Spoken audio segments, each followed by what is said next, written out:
Many insects have a compulsion to follow the light, and humans are the same. Except we call that light hope.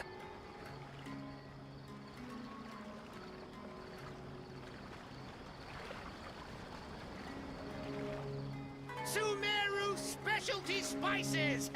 You won't find them anywhere else! Instead of confining themselves to the heavens, God should broaden their horizons in the world below.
Try and stop me!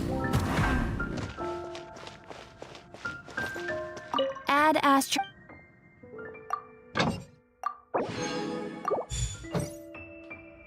Add Astra. Thank you for complete.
Many insects have a compulsion to follow the light, and humans are the same.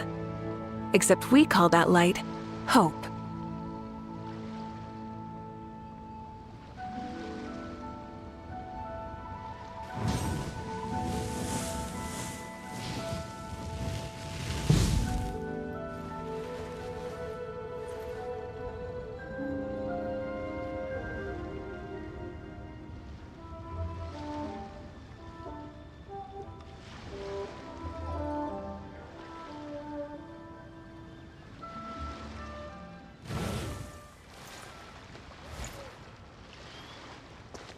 Try and stop me!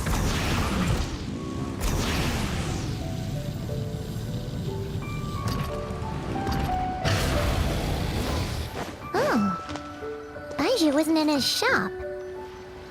Oh, you're looking for Dr. Baiju. He's resting today, but he said to send any patients to the back room. Ah, okay. Thanks. We'll head on through.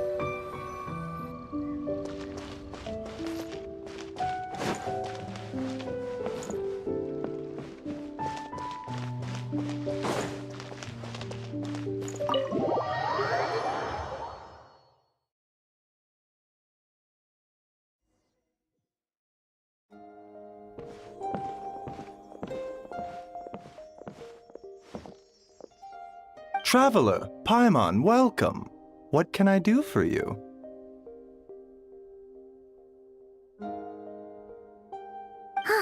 It's the Traveler. He looks absolutely... and he keeps spacing out. You have to call his name several times before he snaps out of it. What do you think it is? Is he sick?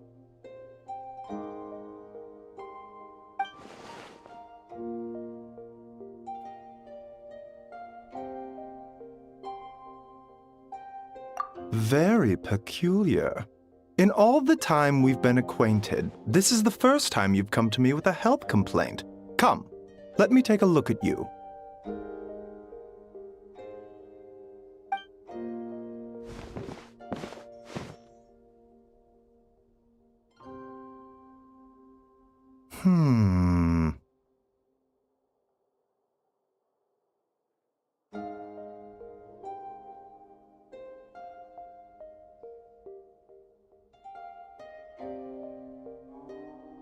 Okay. Paimon does not like that expression, Baiju. It's not serious, is it? Complexion is good, eyes are clear, breathing is steady, pulse is strong.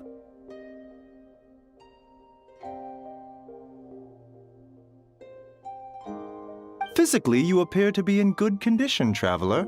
In theory, your energy level should reflect that, hence my concern. A clean bill of health is usually a good thing, but in this case, it likely means your situation. Physical illnesses come with detectable symptoms that can be used to diagnose, medicate, and cure the condition. But Huh?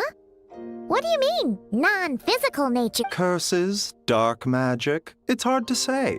It could just as easily be a simple case of mental. Why don't you rest here for a bit? Whatever it is we're dealing with, clue.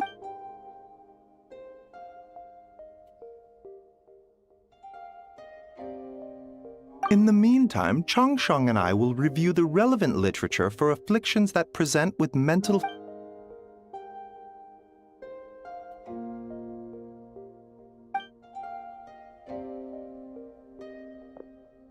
Oh, must be a rare condition if not even Baizhu and Changsheng have seen it before. Well, all we can do is just get some rest. Paimon will be right here by your side.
Traveler! Traveler!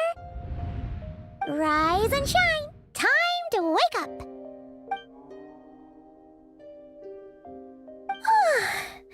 For once, you're making Paimon look like an early riser. It's already afternoon. Hopefully all that sleep did you some good. Feeling any better? A cut? What? Did you scratch yourself in your sleep? All right, let Paimon take a look.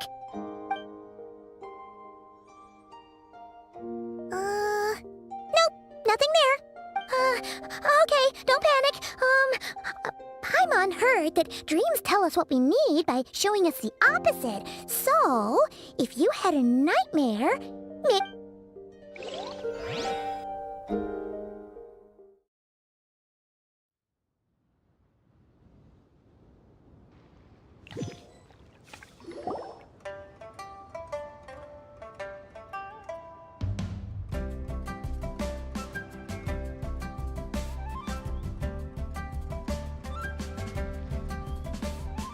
What?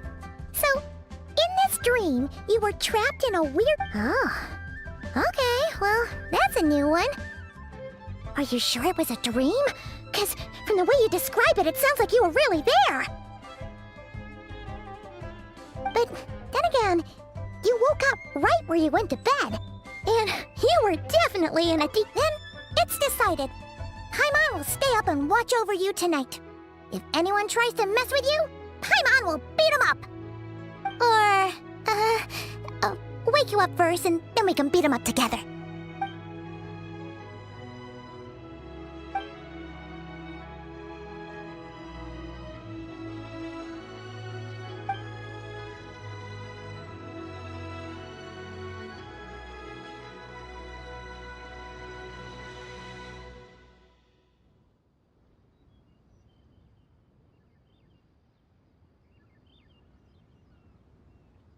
Something is missing. Did you just say something? The flesh remains whole, but the soul is incomplete. Left unresolved, the mind will wither away along with it. Ah! What the? Wait! Paimon remembers you! You're Child's master! Right! What are you doing here? The last time we saw you was at the Primordial Sea in Fontaine, right? But then we left and never learned where you went after that. Child's been looking everywhere for you, by the way. What brings you to Wanmin Restaurant of all places? You came here looking for us? And were you the one behind that hocus pocus just now? Tell me, what is it that you saw? Tight-lipped, huh? I suppose that's fair. You, I'll take a glass of wine. Hmm? Oh, of course! Coming right up. We make this one in-house. It's not too strong. Enjoy. Chef Mao, I'll take a grilled tigerfish over here. Coming right up. Ah, if I knew we'd be this busy, I wouldn't have approved Shenhe's vacation. At the end of the day, what happens to you is of little consequence to me. I'm not here to try and win you over. Trust me or not, the choice is yours. If you want my help, now's the time to speak up. I was investigating an abyssal disturbance in the area and happened to notice you. Part of your soul is damaged, and the wound bears traces of abyssal corrosion. Need I say more? Neither of those things sound good.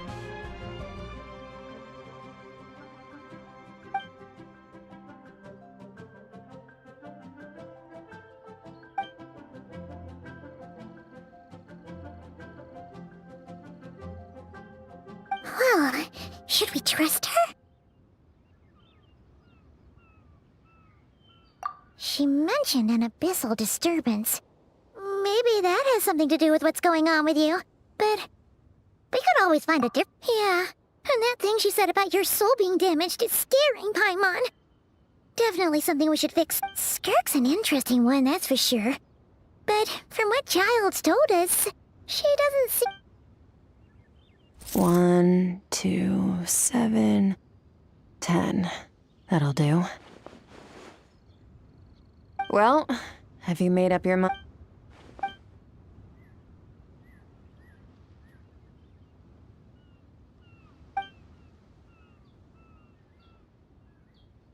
So, that's all we know, Miss Skirk. Ma'am, can you help us? So, you couldn't disperse the fog. I understand. Come find me in the Guili Plains when you're done here. Oh, and I left cash for the drink on the table. Oh, okay. Huh? She disappeared!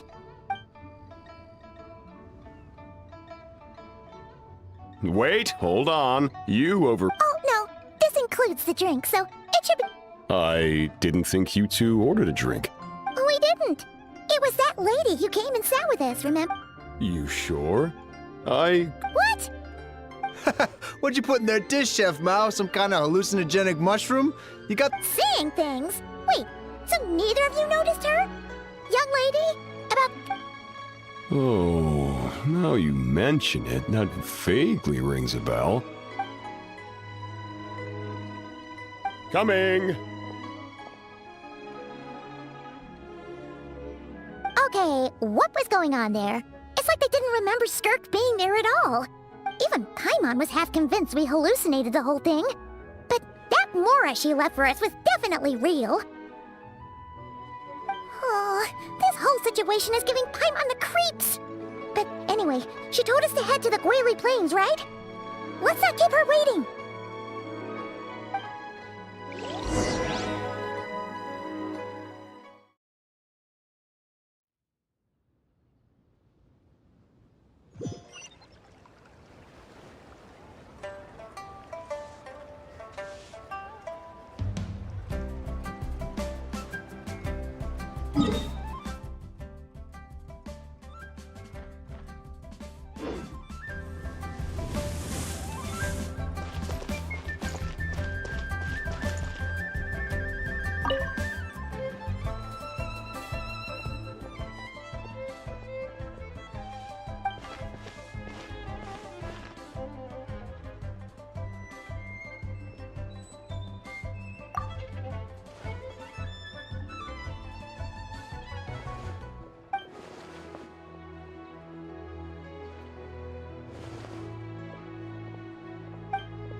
the engines!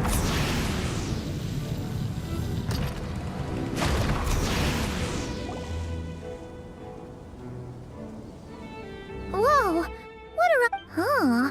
Looks like they're collecting something. What? Full throttle! Light of the blazing sun!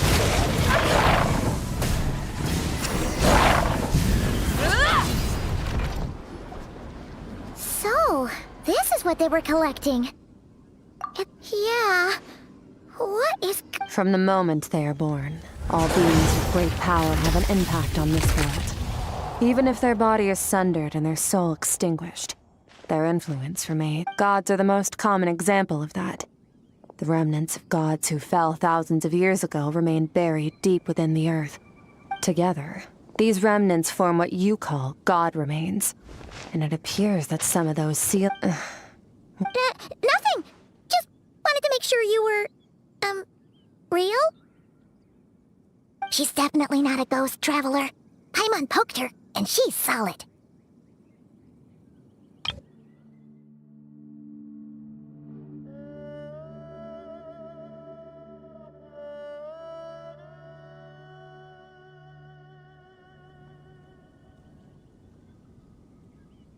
Your life hangs in the balance, and that's what you're fixated on? Strange set. It was just a trick to avoid being perceived. If someone notices me, those memories are erased. Simple as that. Unlike you, I have no desire to establish a connection with the world. The weak and the lowly have no right to remember me. They're lucky they only have a few missing memories to show for it. Now, can we please... Okay. Where were we? Right. The god remains. So, basically, there's now less of them here than there used to be, right? Isn't that a good thing? In our experience, god remains are 100% bad news. Maybe it's a good thing by human standards, but power doesn't come from nothing, and it doesn't just disappear for no reason. The remains aren't just gone. They were taken.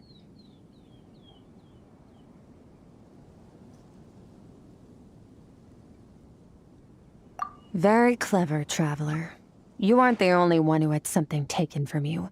There are victims like you everywhere.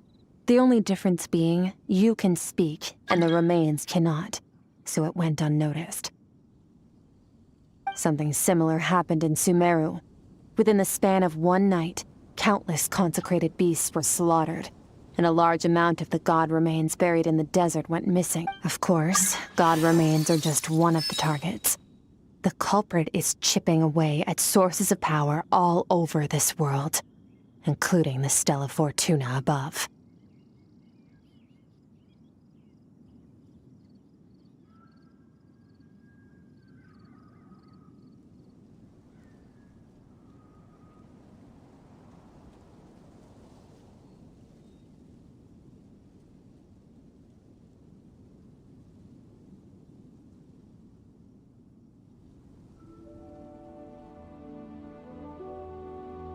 Wait, you mean... the stars? Mm-hmm. 42 of them have died out in the past few months alone. In Conria, people believed that powerful individuals have corresponding Stella Fortuna. Even should that individual fall, their Stella Fortuna would not disappear, but gradually evolve. Yet now, stars are disappearing from the skies and something has been leeching power from this world like a parasite steals nutrients from a host.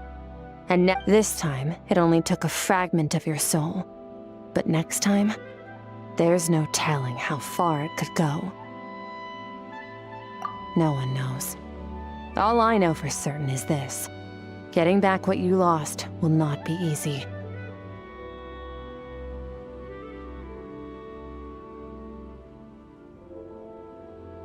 Considering how much power this entity has stolen, it must be a god-level being by now at least. But that's not the real concern. Souls are fragile things, and yours could easily... So you're gonna help us, right? We're going to help each other.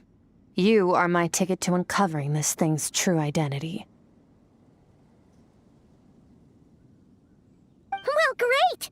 You seem super strong and you know a lot about the Abyss, so Paimon will take it. Don't get all mushy on me.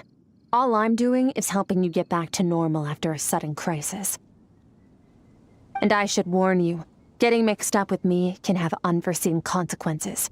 We're on very different journeys. You don't want to be in my debt, trust me. You help me uncover the truth behind this entity, and I'll help you recover what you lost. This is a transaction, that's all. You would do well to remember that.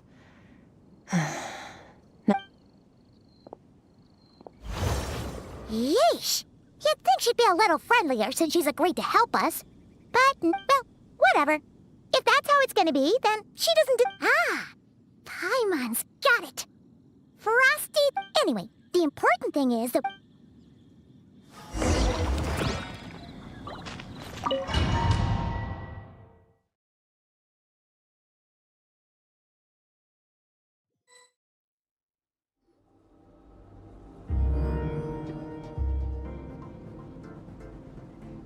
Whoa! This is where I live. I suppose it's the closest thing I have to a home here. It is.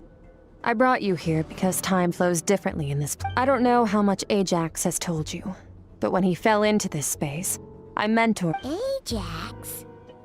Oh, right! That's Child's real name! Yeah, Paimon remembered. So, a month here is equivalent to 1 day in the outside world? That should mean we're safe from that power-hungry— Yes, well, I didn't bring you here just to show you around. In the outside world, the Traveler could be attacked at any moment now. We just need to figure out how to investigate that place you saw. Both your description and the abyssal disturbance I felt point to that space having some connection to the Abyss. It could even be a domain similar. The thief who stole that fragment of your soul is hiding there. But the Abyss is a chaotic and turbulent— Abyssal power can grant a special form of sight. Have you ever wielded abyssal power before?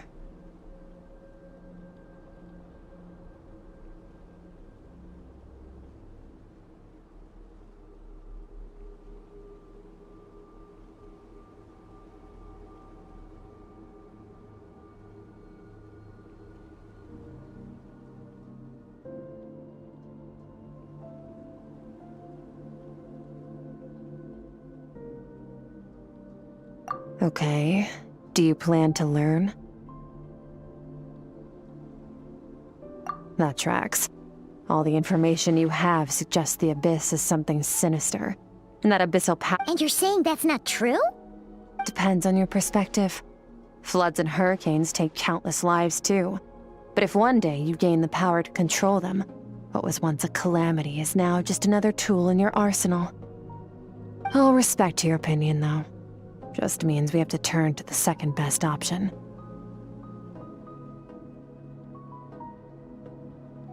A little abyss crystal that contains my power.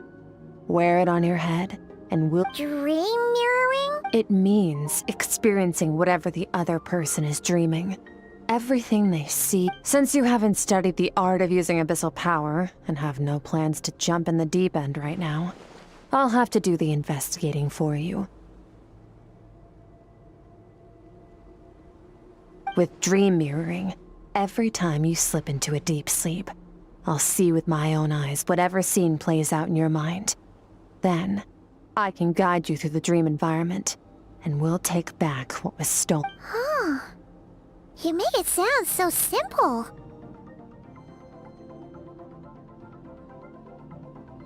Tough to say.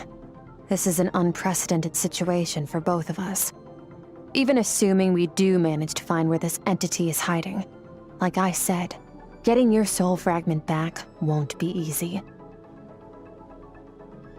To play it safe, I need to give you some special Wait, you're gonna teach him some of your martial arts? Does that mean the next time we see Child, we have to treat him like our senior? Do as you want. For my part, I don't see you. You're already a pretty good fighter. All I'm planning to do is build on your current skills and train you for the specific scenarios that I think we might face. But that's enough talk. If you're ready to do this, then come with me. Time might be more lenient. Oh, she moves fast. I'm so special. Last time something like this happened was probably anti-Raiden Shogun training, right? Oh, Skirk seems pretty strong too, though. Remember how she said that the all-devouring narwhal was...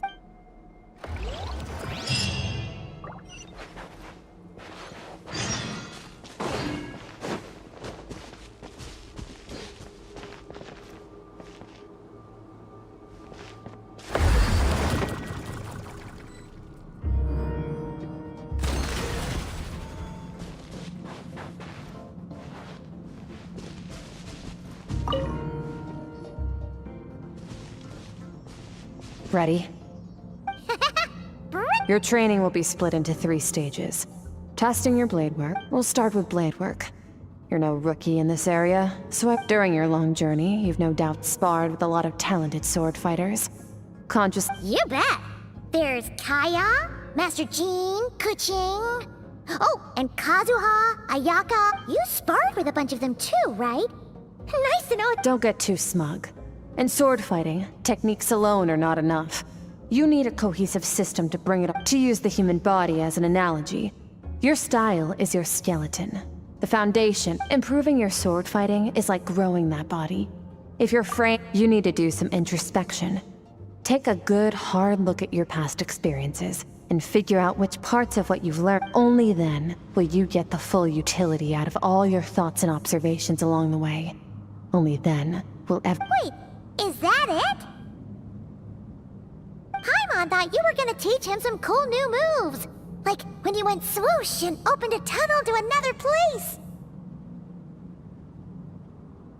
One day, you'll reach a new level of power where you realize that even that's as basic a trick as any other.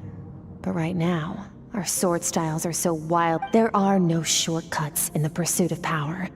Failure is your best teacher, and rigor is your coursework. That's all I have to say. Time to make a start. Train until you're satisfied with your... Now focus. Destroy the crystal columns as swiftly as you can.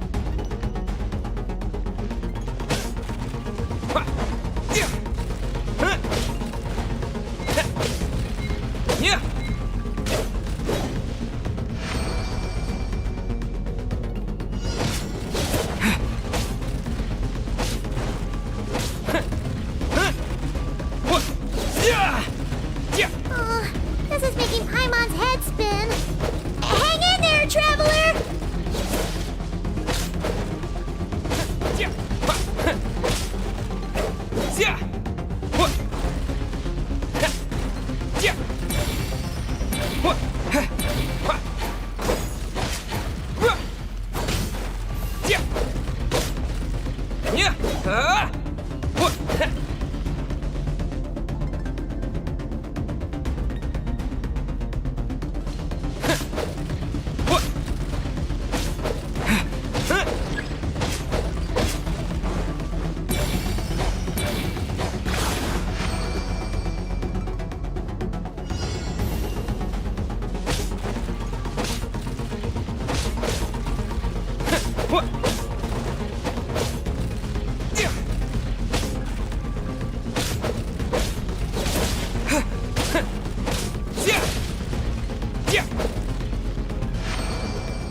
Stay calm.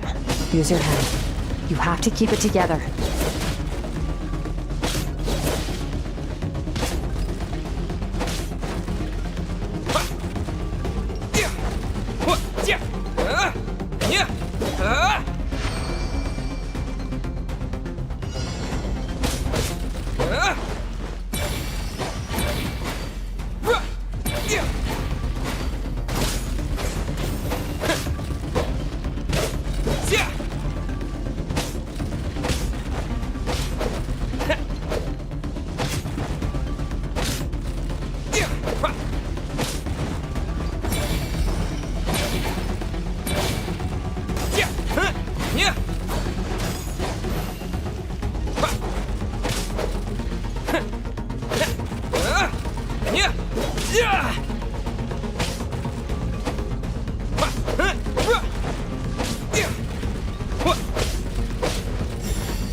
This moment will be frozen in time.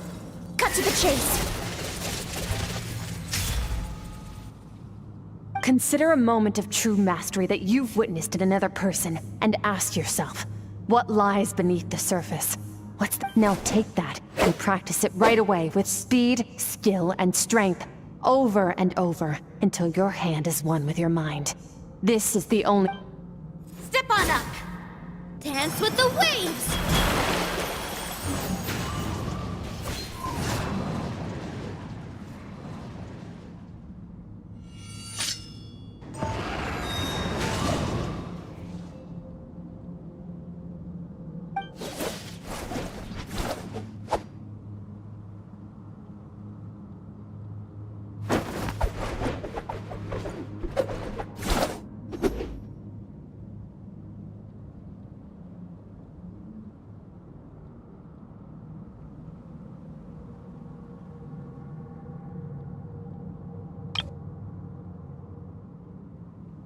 If you start to tire, empty your mind, but do not stop. Stay in that frame of mind as you keep up the fight. Get rid of all redundant movements. Imagine your sword is an extension of your own body. Wield it just as you wield your arms, hands, and fingers. 'Twas on a deserted, moonlit night that the hero approached the vile dragon's limpid lair. Ring cutter! Feathers fleeting wet, the white heron treads water, a sight without flaw. Master of Inazuma Kamisato art Tachijutsu.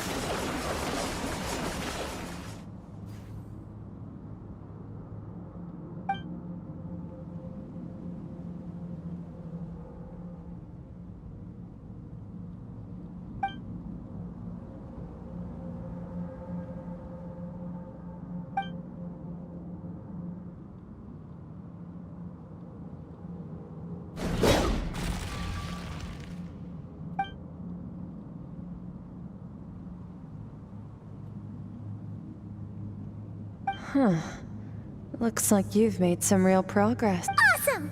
Paimon knew you could do it! How do you feel?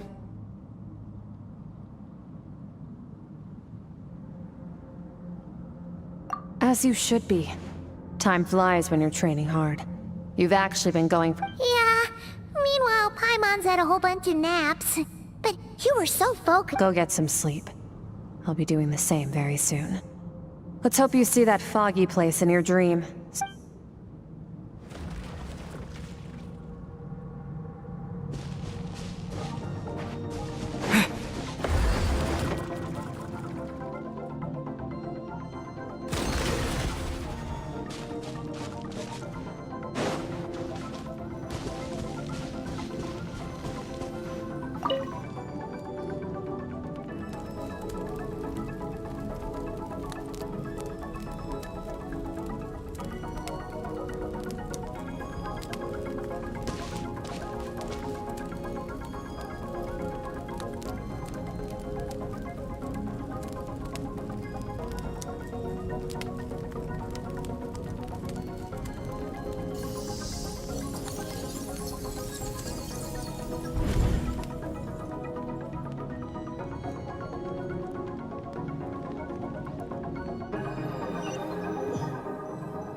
Skirk, why are you skipping classes again? We've talked about this. 'Cause he's a crabby old man, and he's a boring old man. Excuse me. You shouldn't talk about your teacher like that. It's very disrespectful. All right, let's not get into a big fight about this. Skirk's learned what she needs. There's no point forcing her to sit through more classes if she doesn't want to be there. But I'd still love to hear about what you got up to yesterday. Why don't you tell— I went diving, and I saw this huge fish. I never knew they could get that big. It looked kind of dumb, though, with that stupid big fat head. I tried to— Oh, and today, I'm gonna go to that prairie up north. There's supposed to be this giant bird there that can spit fire. Then I suppose your old dad should get one as a pet too. Otherwise, how are you gonna hear me call you for dinner up there in the stars? When it's time to eat, I'll come back on my own, Zilly. Wait! Put on a coat at least. You'll catch a cold. I'm talking to you, young— You spoil that child, you know. Ever since that merchant ship arrived, she practically lives outside. Always going on about exploring the beyond. Ah, let the kid do what makes her happy. Besides, we both know you're all bark and no bite. Come on, our little adventurer's gonna be hungry when she gets back. Let's get started on—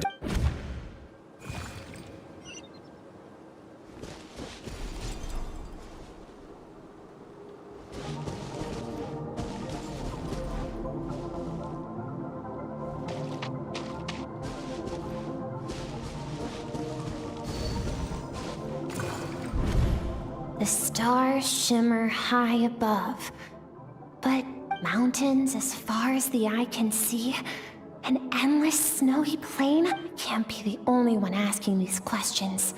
The universe— I'm sick of being a kid.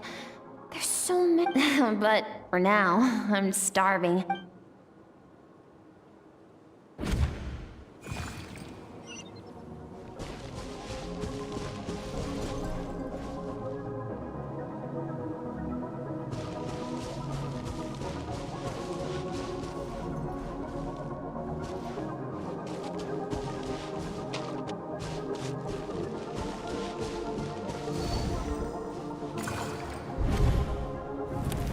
Don't let a single one of them get away!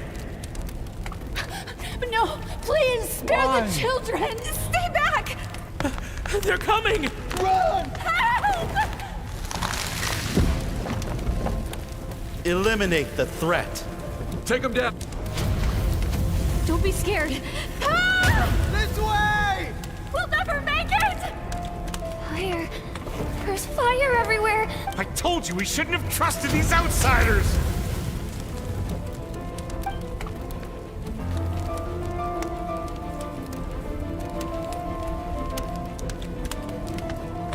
Why are you doing this? What did we do to deserve this? We welcomed you with our finest food and drink. Showed you the best our home has to offer. Run! Save yourselves!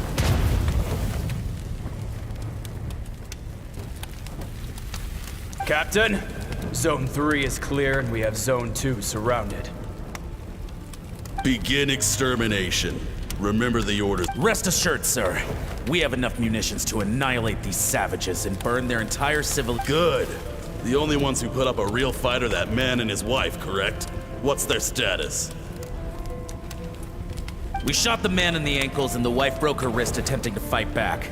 They won't be doing much more fighting. They're holed up in their home for now, but they won't last long.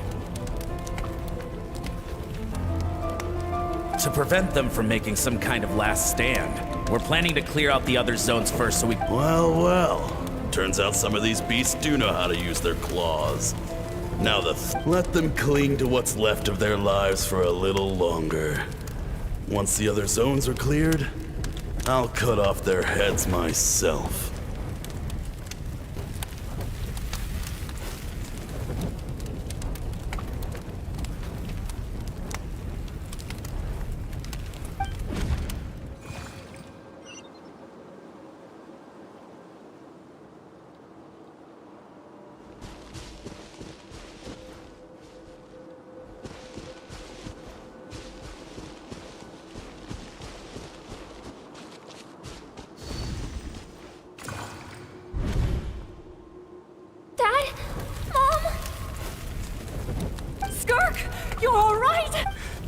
so happy to see you, sweet girl. But you need to... What happened? You're bleeding a lot, Dad. This is the place. Alert all. Run, Skirk! Run as far away as you can! Don't! Your dad and I, we're not afraid to stare death in the face, but we... My clever girl, so curious. You're already so brave. Whenever you miss us, just play this song. Remember, life is a gift. Break down the door! Look what we have here.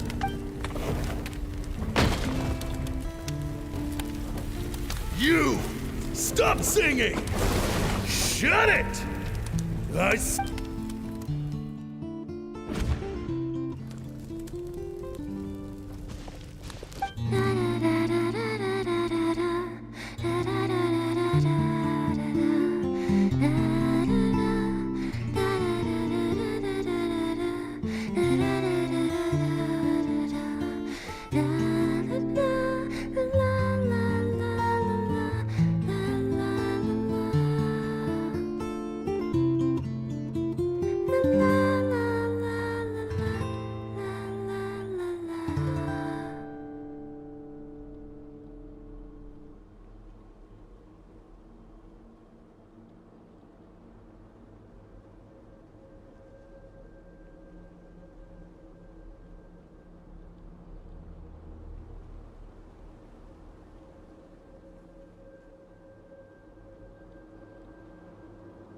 Oh, you're awake. I found a few clues while you were asleep, but it's only a start. Now, time for the second stage of your training. This time, the focus is elemental energy. Come find me when you're ready to begin.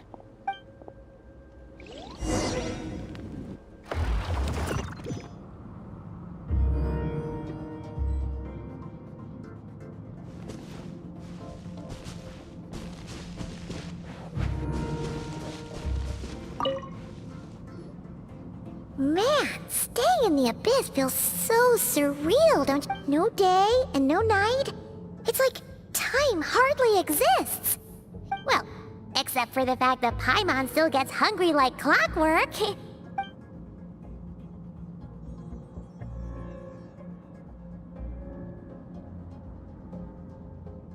The way I see it, the pursuit of power is divided into three. The first is mastering the use of standard weapons. Next is learning how to harness natural energy. And after that, you're free to challenge even higher dimensions. The natural energy of Teyvat is, of course, elemental energy. But that's not my area of expertise. I draw from a different source of power. Abyssal power, yes. Also known as the power of the Void Realm. My master, Sertologi, is a true expert in that area.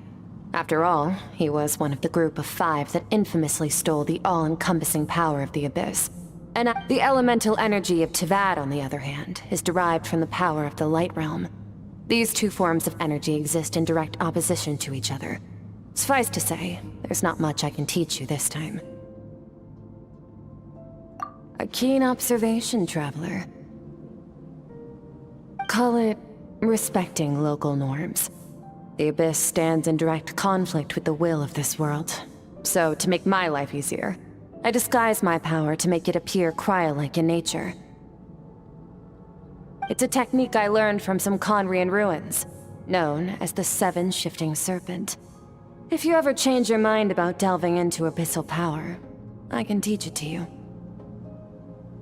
So I've heard. You seem to have a knack for removing abyssal power. But is purification really what's going on there? Like I said, power does not simply disappear. Just thinking out loud. Let's focus on your elemental training. That's what's gonna help us if the situation gets tricky. True growth comes from adversity.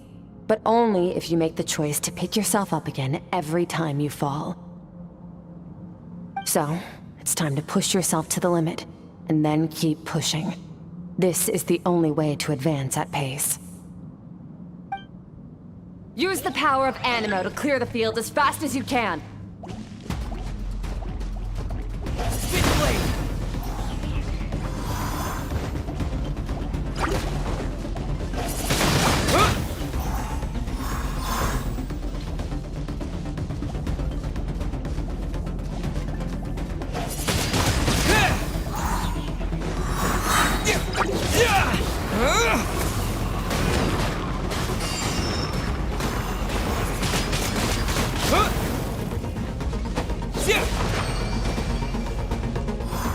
Observe your surroundings. Look for things you can use to tilt the scales of success in your favor.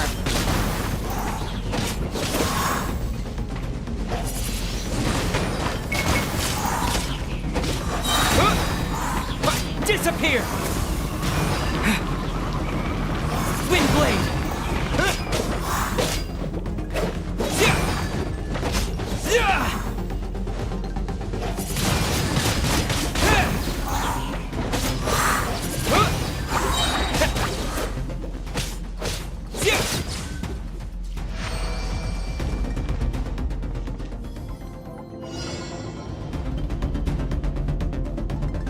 Use the power of Hydro to destroy the spikes.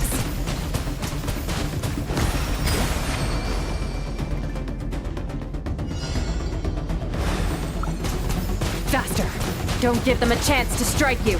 You need to be quicker than you were in your dream. You can't afford another injury like that. Go!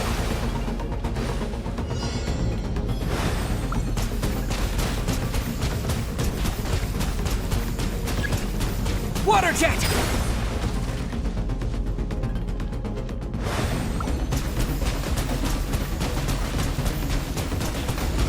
Go!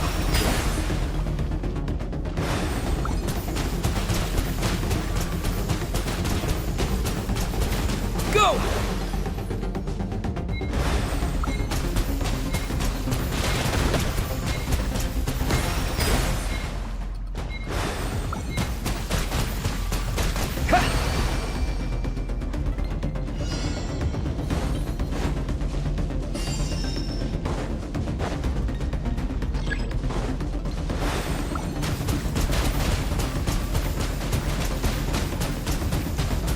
Water jet!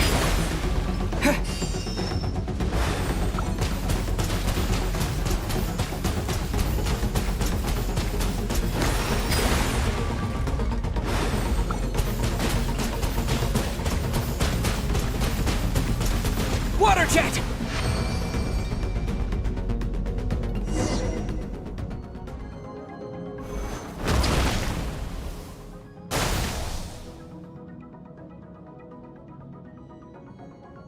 You need to understand what makes you special. The ability to wield elemental energy without a vision and switch between the elements it means your aspirations need no approval from the gods. Your power is not bound by the rules of this world, so be bold. Do not be afraid to chart your own path.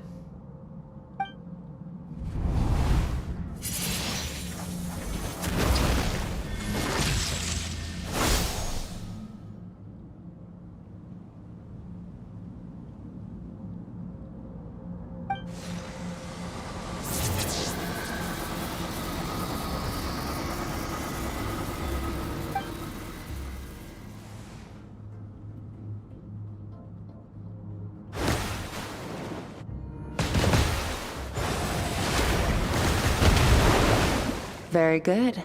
It seems you've reached a deeper level of connection with the elements.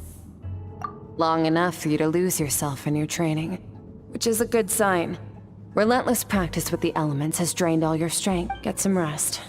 When you wake up, we'll proceed to the final stage of your training.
What is the secret to power? Longing, hatred, self-preservation. No, it is fear. The fear of losing those you love. The fear of watching your home burn. Fear is the source of evolution. It forces humanity to adapt to their environment and overcome hardship. That fear is now part of you. It calls on you to evolve.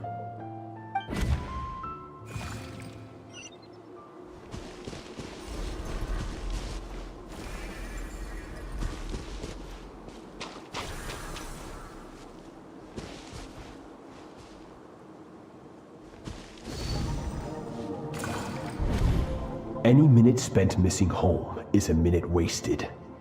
Practice your sword work instead. But, Master, I can barely lift the sword anymore.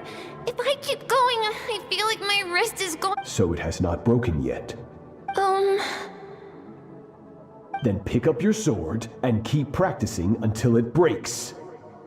I want to hear the cracking and after all, bones can always be reset.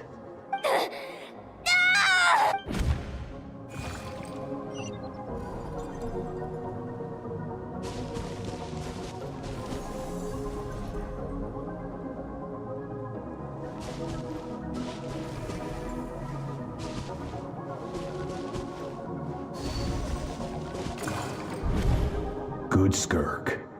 Once again, you survived. Cold and pain. These are signs that you are adapting to the abyss. Each time the flesh is torn and the spirit crushed, each time you claw back from the brink of death, I now understand why these people sought to destroy your homeland. Your potential goes beyond even what I could have anticipated. But you still have much to learn in your pursuit of strength. Your mind is rife with distractions. From now on, I shall show no mercy in your training. You must learn to shut out all the pointless emotion, crush the self that makes you weak, and become master over your physical form. Get up, Skirk. Wipe the blood off your face. Cut away the rotten parts of your flesh, and mend what is broken.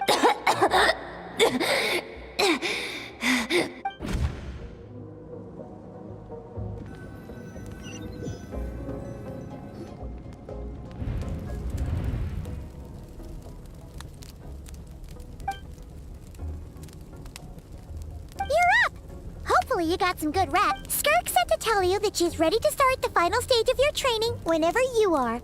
So, wanna head over now? Or...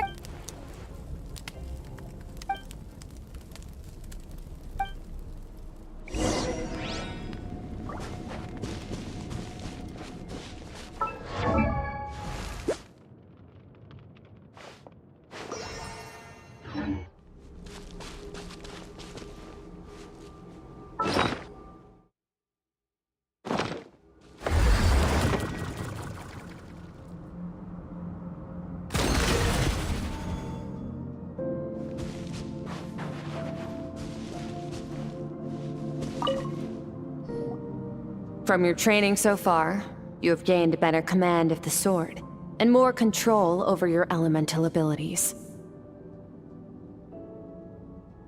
That's only part of it. Experience is the real teacher. Your journey, the friends you have made, the dangers you have faced. These have taught you more than I ever could. Now, it's time to focus on how you react under pressure. You must be able to think rationally, even in unpredictable combat situations. To simulate this, I'm going to attack, and you're going to block. Ready?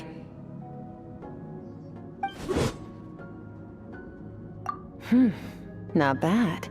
That defensive stance looks near unbreakable. Just like your sister. Oh, that reminds me. You still don't know what happened to her, do you? Hey, no fair! That's cheating!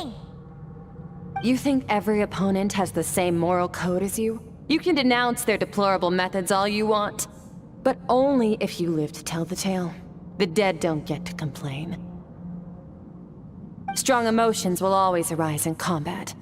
Anxiety, anger, fear. But a true warrior is never at their whim. How amusing. Almost sounds like you think you know me. But you don't. You can choose your own path. We are not the same. Let's begin. Try to use reason over emotion. Make the most rational and advantageous decision in any given moment. This is your final training session. Look alive.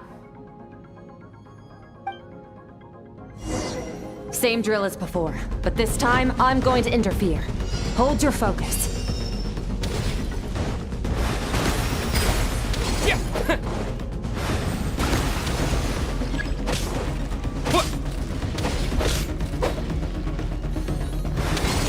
Water jet!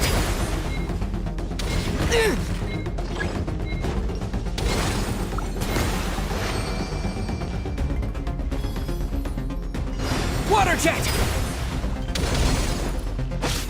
Water jet! Go! Water jet!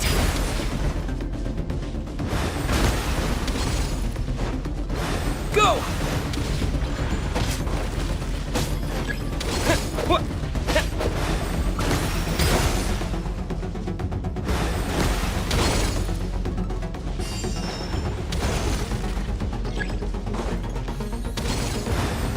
Water jet!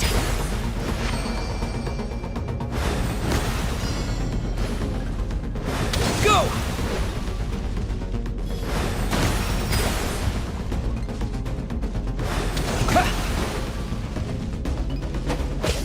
Yeah!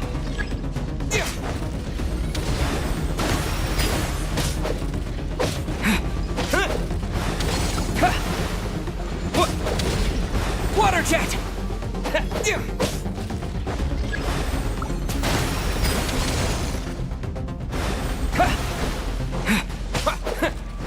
Water jet! Go! Water jet! Not bad. Better than I expected.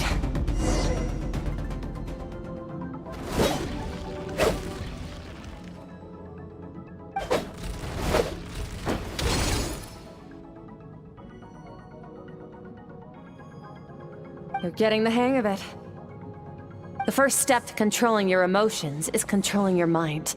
You want a unified train of thought.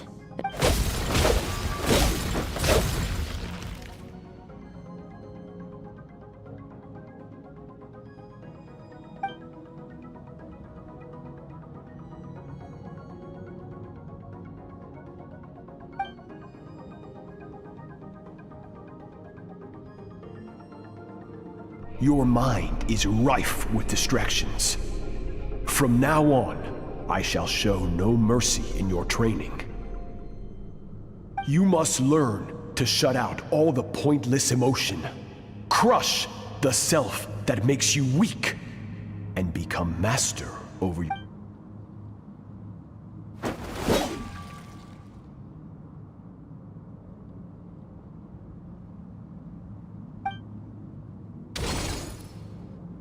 Stop. Let's pause here. One look, and I can tell your mind has wandered. That's to be expected. There's a limit to how long a human being can concentrate on one thing. Staying calm and focused sounds simple in theory, but in practice, it's more demanding than sword work or elemental abilities.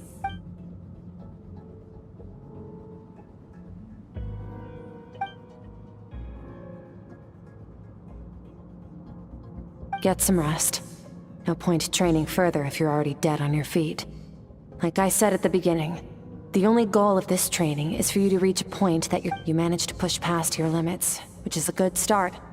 You can be proud of that, and sleep well knowing that you've earned it.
Skirk is amazing.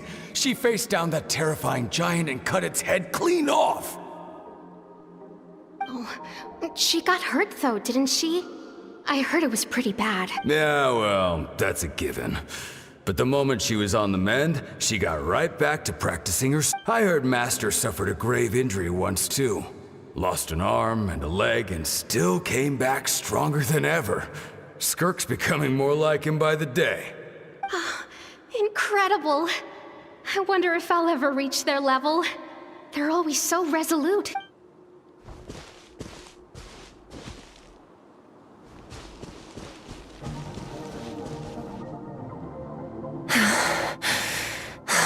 Pathetic. You're not even trying.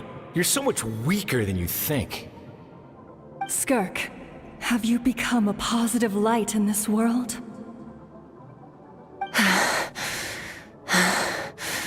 Do you even remember how many of us perished in that fire? How many bodies were left to rot on the scorched earth? Yet you alone live on. Keep your gaze fixed on your blade. You don't deserve to rest. I have so many questions. I just want to jump in a spaceship, explore the whole universe, and get answers from the stars. I just need to wait till I'm grown up. Now, you must bid farewell to who you were in the past and become someone stronger. Run, Skirk, run! Only death awaits us here. Keep running, and don't ever look back.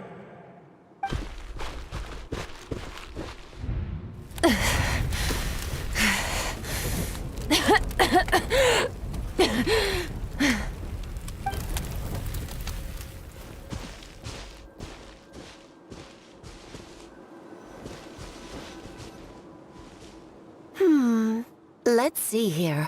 First things first, you need a new identity.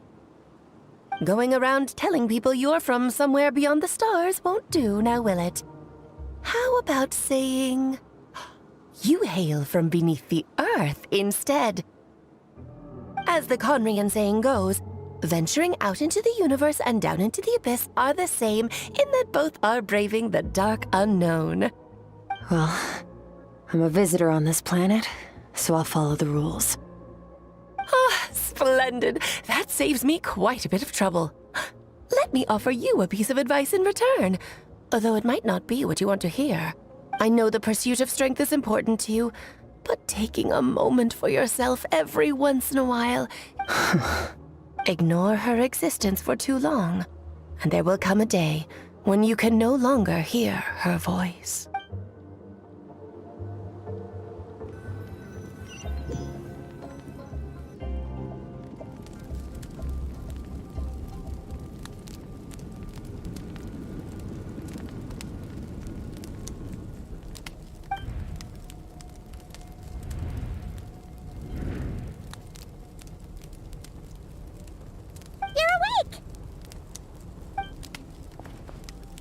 You must be starving, right? Ta-da! A barbecue feast just for you! Of course you are! That's why Skirk and Paimon got this all ready for you. Dig in, before it gets cold. Ah, well, if you're around someone long enough, it's bound to happen. Plus, Skirk can cook. So, Paimon decided she can forget the whole Ice Queen thing. Paimon's not... Ah, well, if you're around someone long enough, it's bound to happen. Plus, Skirk can cook. So, Paimon decided she can forget the whole Ice Queen thing. Paimon's not one to hold a grudge.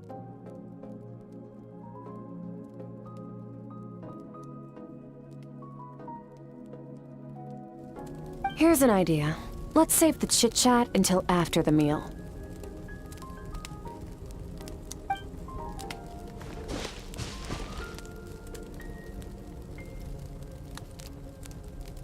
Ugh, so full. Okay, it's Paimon's turn to sleep now.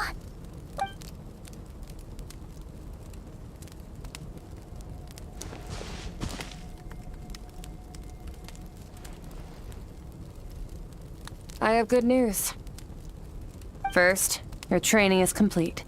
You have what it takes to wield immense power. Now it's just a matter of putting it into practice. Continue to learn from your journey and hone your skills against formidable opponents. Second, I've located the culprit we've been searching for. Next, we just need to retrieve the missing part of your soul, and our business will be concluded. When Ajax trained with me, he once told me he was bursting with questions.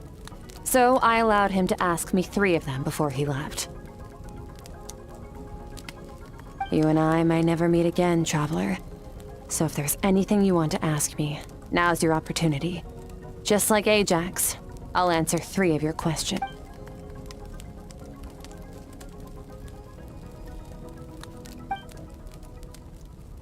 Okay, not the angle I was expecting. What makes you ask that?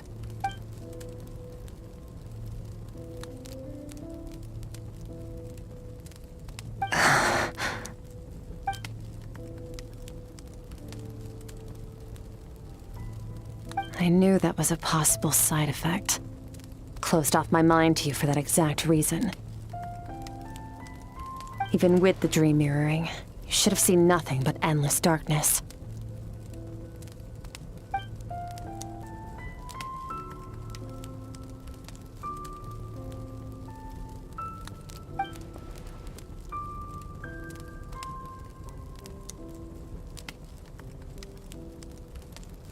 Whatever. Must have been a flaw in my execution. I shouldn't be too surprised, due to some recent circumstances. Since you've seen what you've seen, there's no reason to hide the truth. All I ask is that you keep it a secret. No, I'm not from Tevat. I'm from a different planet. And there was a time when I journeyed through the stars. A lot like you in some ways.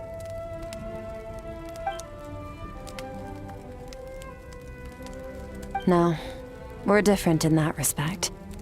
You're influencing the fate of this world. But me, I'm just passing through.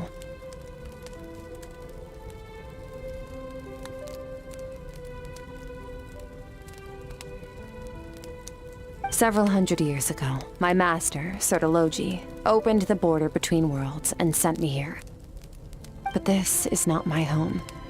And one day, I'll return to the vast unknown of space. So, there you have it.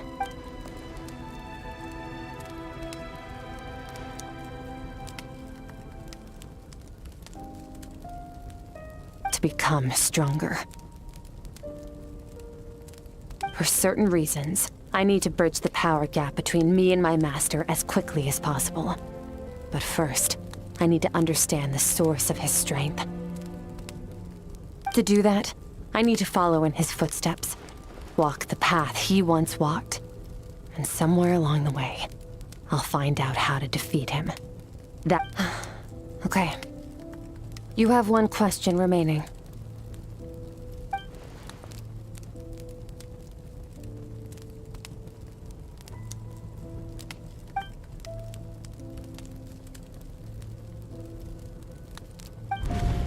You make it sound so easy. Ever since the incident I experienced there, I've never stopped searching for Master Skirk and that unknown abyss. But it's been years now, and I've still found nothing.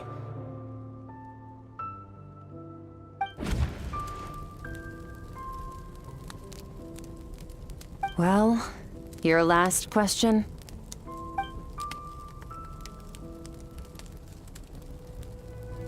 Ajax. His situation is different than yours. Before you ever crossed paths with me, you'd already encountered many formidable people, studied their techniques, and developed your own skills. So, during your training, all I had to do was build upon that foundation. But Ajax was so young when he came to me.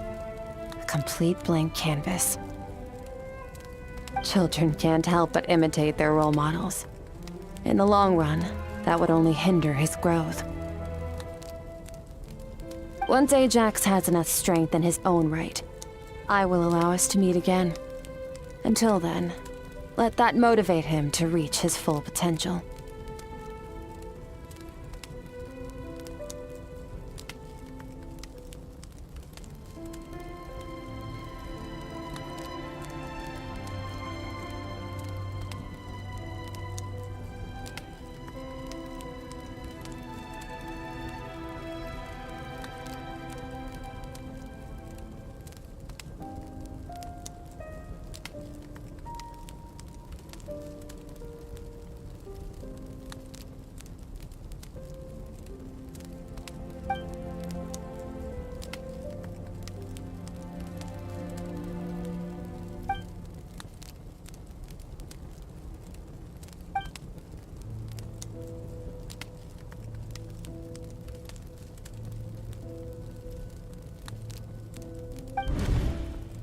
Unlike you, I have no desire to establish a connection with the world. The weak and the lowly have no right to remember me. They're lucky they only have a few missing memories to show for it.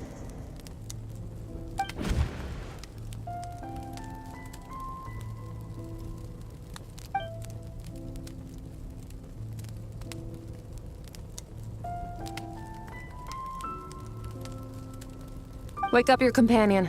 It's time to go. Oh, and everything I just told you. Best keep it a secret from her as well.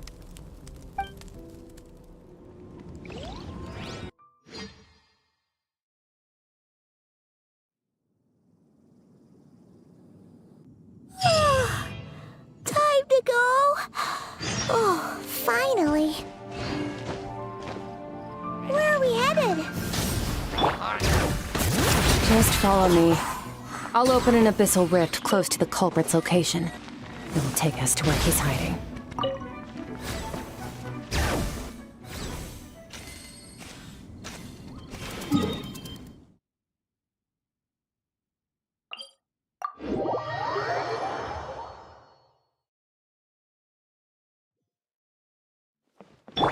Try and stop me!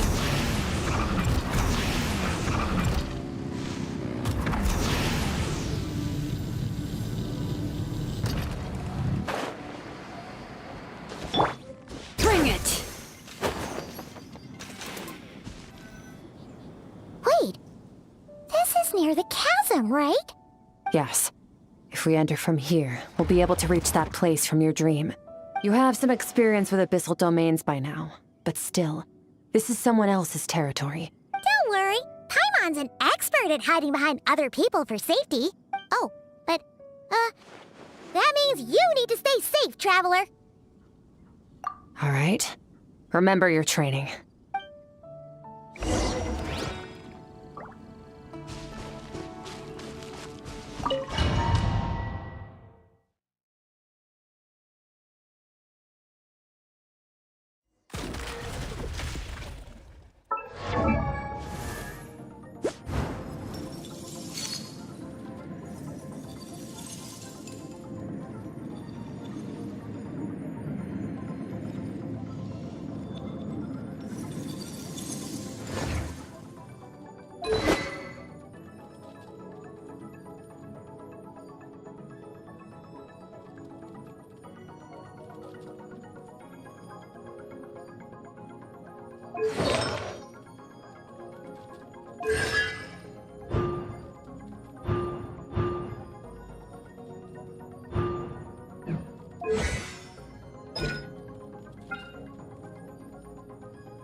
Merciless.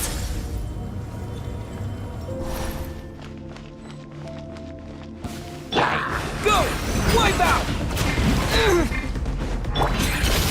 Into the void!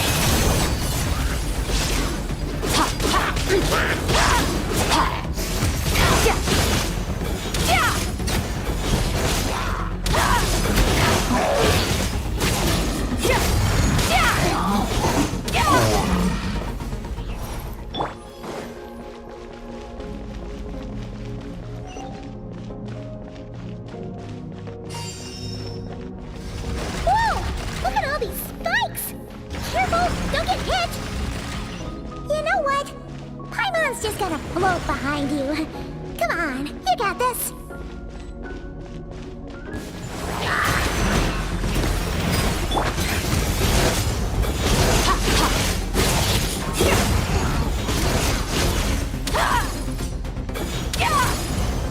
Hey, what are you two doing here?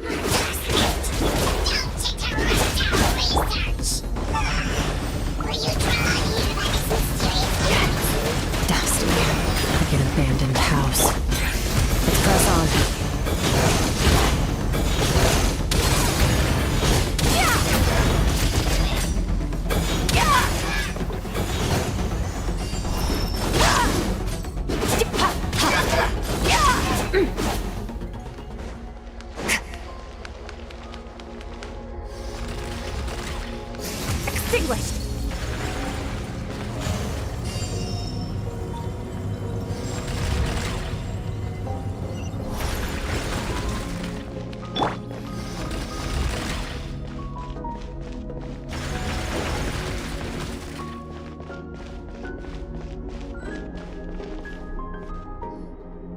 Oh, looks like this is a dead end. Did we make it to his hiding place? Ugh, this fog is making it impossible to see anything! This should be the place where you were attacked, Traveler. The missing part of your soul should be nearby. Can you sense where it is?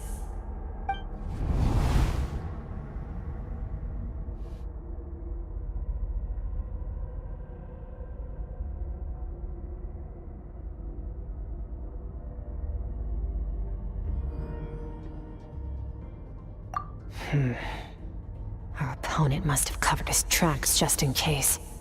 Otherwise, you should have sensed it much more strongly. Hold on! Look! The spikes are— Stay calm. Let's hold back a little. Give our enemy some wiggle room so we can see what we're dealing with. Our enemy took part of your soul for a reason. It's likely he integrated it into his attack somehow.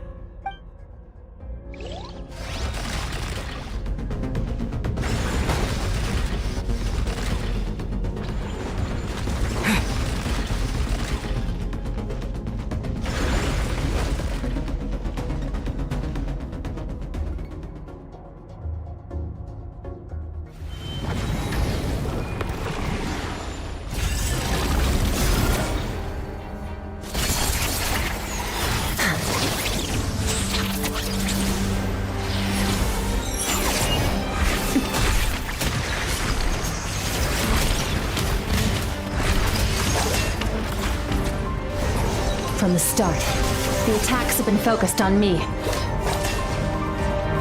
Trying to break through my defenses? I see.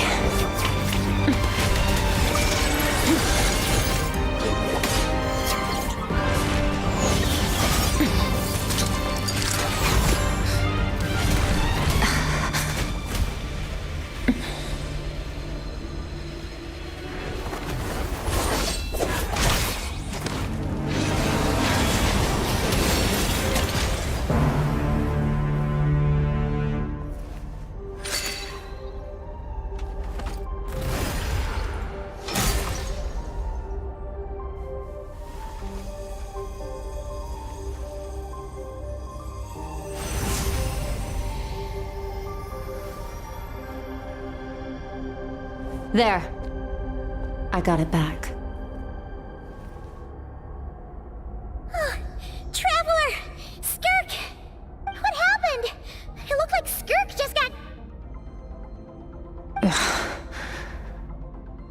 In the Guili Plains, you asked me why this enemy chose you as his target.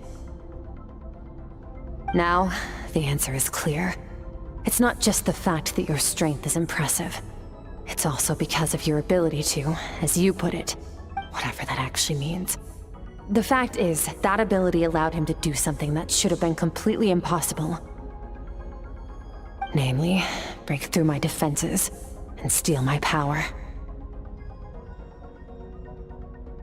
No, he couldn't have known I'd come to his domain. He only stole your soul fragment because he knew the value of its power.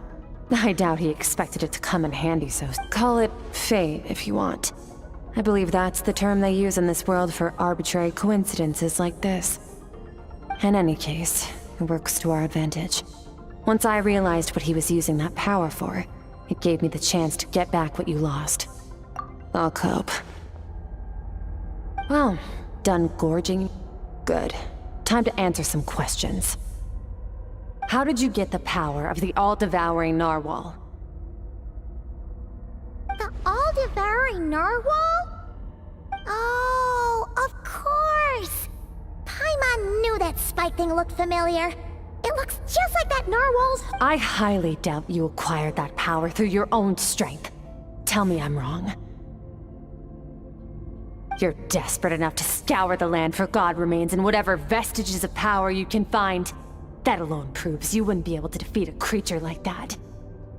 Which leaves one possibility. You know my master, the Foul, Sertologi. The Foul? Who dares call him Foul?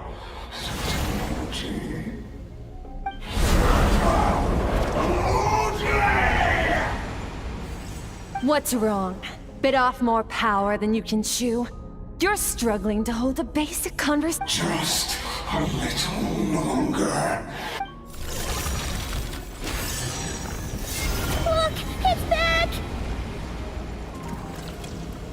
Those obsessed with power will let it devour them before abandoning their pursuit. Keep calm and use reason to decide the best course of action.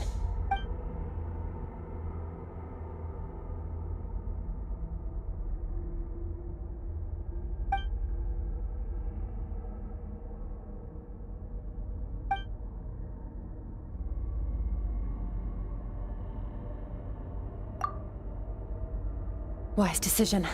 Final victory doesn't always come after a single battle. You've got your soul fragment back, so we both got what we came for. Let the enemy draw breath while he can. It won't be for long. Get us out of here, Traveler. You'll need to lead the way this time.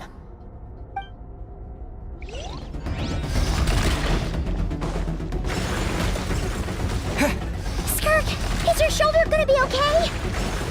The wound is minor. It'll heal in no time. You should focus on getting out of here alive instead. Uh-oh! Falling spikes! Run!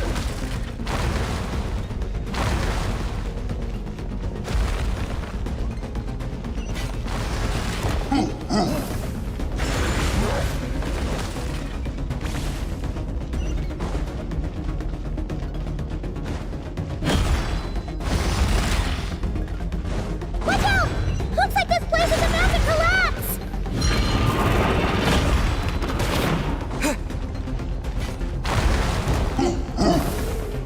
So, this guy's power has something to do with the all-devouring narwhal. Did you know that all along, Skirk? I had my suspicions. That's why I decided to investigate in the first place. But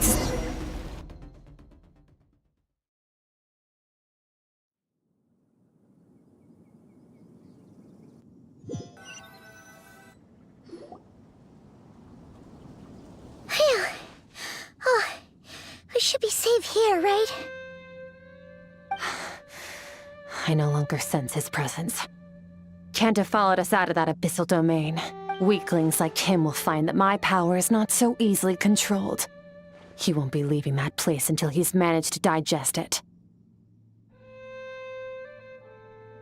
You seem surprised. I suppose that's fair. You've seen but a fraction of what that whale is capable of. That gaping maw could swallow a planet whole. It's called the all-devouring narwhal for a reason. Devouring is what it does best. It can extract power from anything, dead or alive, as long as it manages to make physical contact. Yeah. When we had our run-in with that thing, Neverlet mentioned that it has an instinct to devour.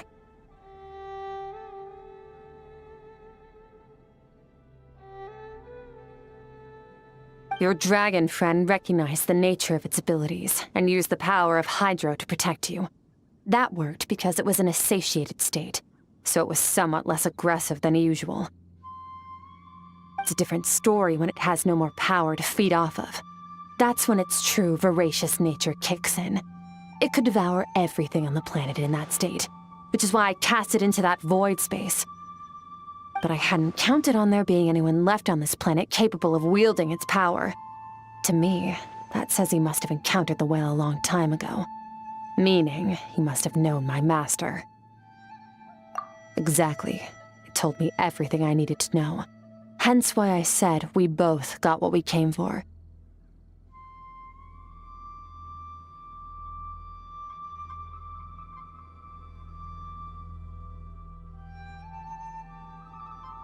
And I believe that brings our transaction to an end. Now that you're whole again, you can get back to your own journey. I'll handle the rest of this situation myself. No way! We can't leave now! Something was stolen from you because of us! We have to— This isn't my first taste of failure or losing power. When you fall, you get back up again and become stronger. But what if that monster finds you before you're all better? Plus, how are you gonna get home? It's not like you can just go swoosh and open a door to the abyss again. Not with— So, sticking with us for the time being doesn't sound so bad, does it?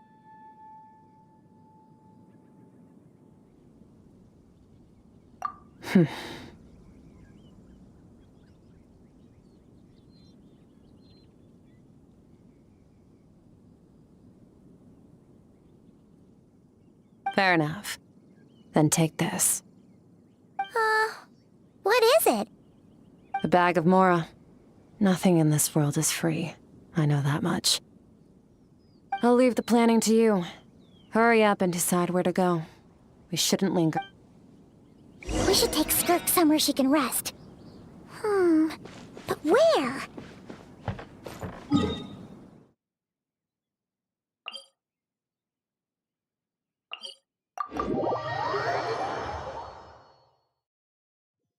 Paimon gets the feeling Skirk wouldn't like being around a lot of people. Oh wait! Baizhu said we could rest in the back room of the pharmacy, didn't he? Let's head there!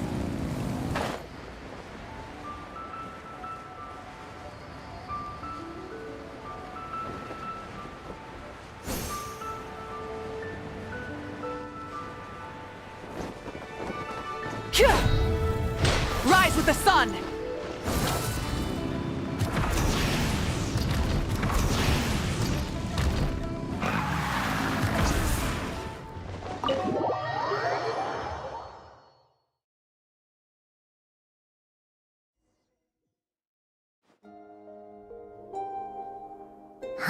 This bag from Skirk has a ton of Mora in it.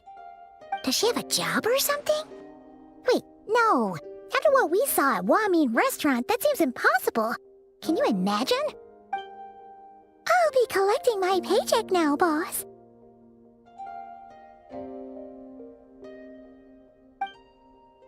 Oh, sure thing. Wait, who are you? Have we met? Can't hold a job if you make everyone forget about you. So, what did she do to get all this Mora? Claimed some buried treasure, took care of a few monsters that were causing trouble. Nothing untoward. It's safe. You heard all that? A sonorous voice like yours is hard to miss. I wouldn't be surprised if the sound of it traveled to the nearest mountain. Then, did you by chance happen to hear Paimon's little, joke? You mean when you called me Frosty the Lavender Melon?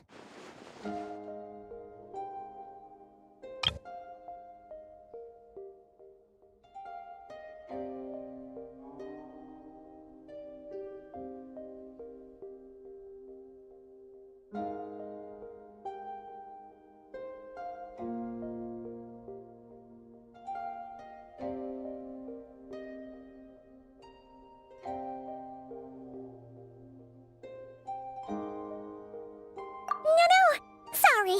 Paimon totally misspoke just now.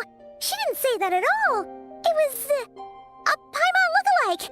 Yeah, she's a piece of work, that one. Okay, fine. The truth is, Paimon didn't like you all that much at the start. But things are different now. You helped the Traveler in a big way, so... What do you say? Friends? I noticed there was only one bed. Go ahead and get some rest. Wait, what about you? I don't get tired, and I don't need rest. I'm going to practice my sword work. That should help me regain some strength. But your shoulder... Hey, don't just leave! Whatever. Let her tire herself out. She'll come back eventually. Let's get some sleep, Traveler. That comfy bed is calling, Paimon.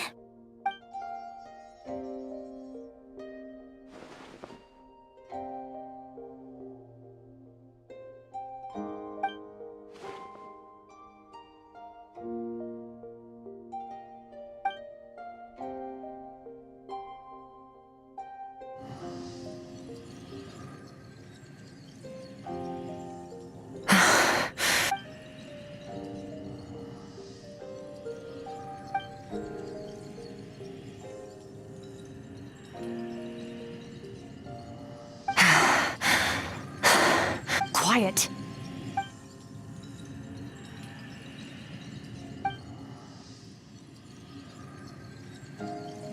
Do you even remember how many of us perished in that fire? How many bodies were left to rot on the scorched earth? Yet you alone live on. Keep your gaze fixed on your blade. You don't deserve to rest.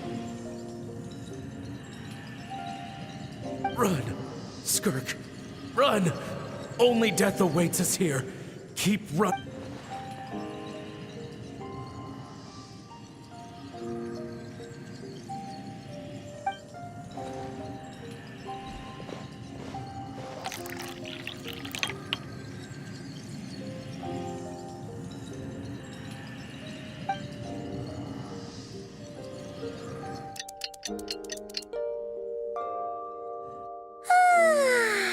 Getting an early night's sleep is the best. That bed was so comfy. Wait, Skirk? Have you been sitting out here the whole night?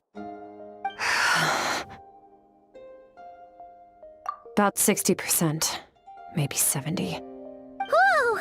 Paimon thought it would take at least a couple of days. No, not fast enough. That's 20% less than last time. Same training regimen, same intensity. Nothing felt different, but somehow the outcome fell short. Now, I think the problem's with me. I need to meditate for the next 2 days. Deep introspection should help me find the issue.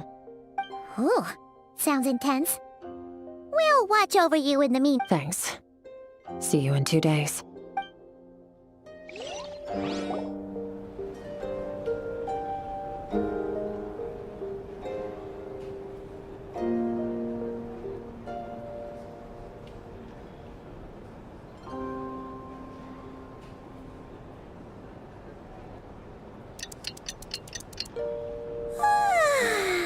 Skirk is still meditating, huh? It's been 2 days already. Shouldn't she be awake by now?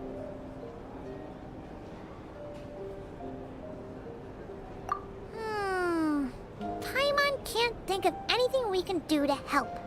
Oh, wait! Breakfast! Be right back.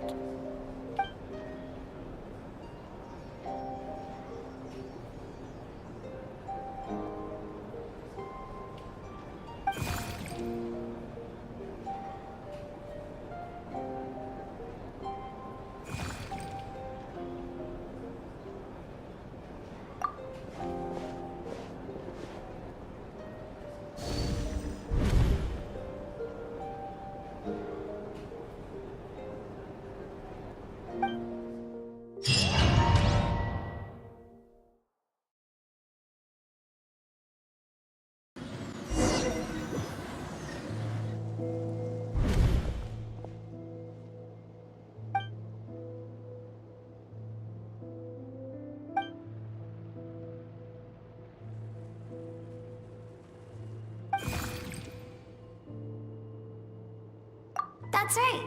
This is Skirk's inner world. Think of it as the threshold between the soul and dream. This isn't your first time here, but what you remember is probably a space covered in darkness. I only managed to illuminate a small portion for you back then. Actually, it's my first time talking to someone like this. I only managed to break free and bring you here because the injury weakened her power. I guess that's why I can speak again, too. Call it fate, if you want. I think that's the word they use in this world for lucky coincidences like this. Now, before I take you to her, I gotta ask. You're the first outside visitor to ever come here, so what's your impression of this place? Oh, you noticed. This river represents Skirk's strength. Strength accumulates over time. It is the summation of a person's lived experience. So this river is where all the fragments of Skirk's life should converge into a single stream of memories and emotions, flowing forward as one. But as you can see, this river has been severed numerous times. It's because Skirk doesn't like who she... and all she sees reflected in the river is a disgraceful shadow of who she was. She cuts through water and rock with the sword of reason, severs her connection with the past, and begins... You must learn to shut out all the pointless emotion. Crush the self that makes you weak, and become master over your physical form. This isn't my first taste of failure or losing power. When you fall, you get back up again and become stronger. That's how it is.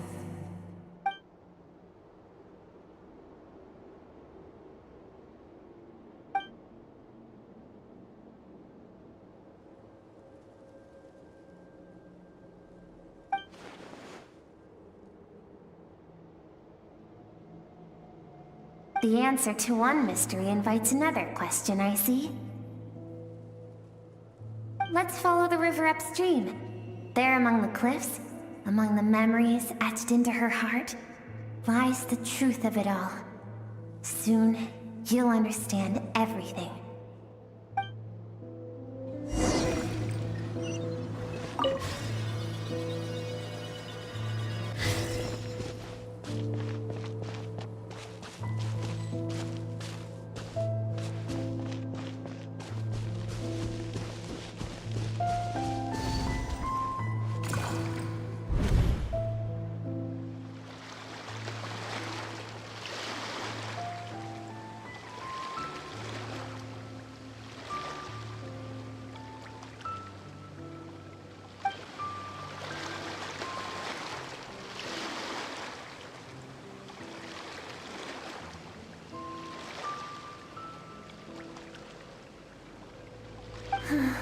I've always thought that, even when falling leaves don't come from the same tree, they can still form bonds of kinship when they meet. Like meteors, you both made a journey through the stars. Both travelers who have landed on a planet that is not your home. Yet, when she first noticed your presence, although she hesitated for a moment, she still...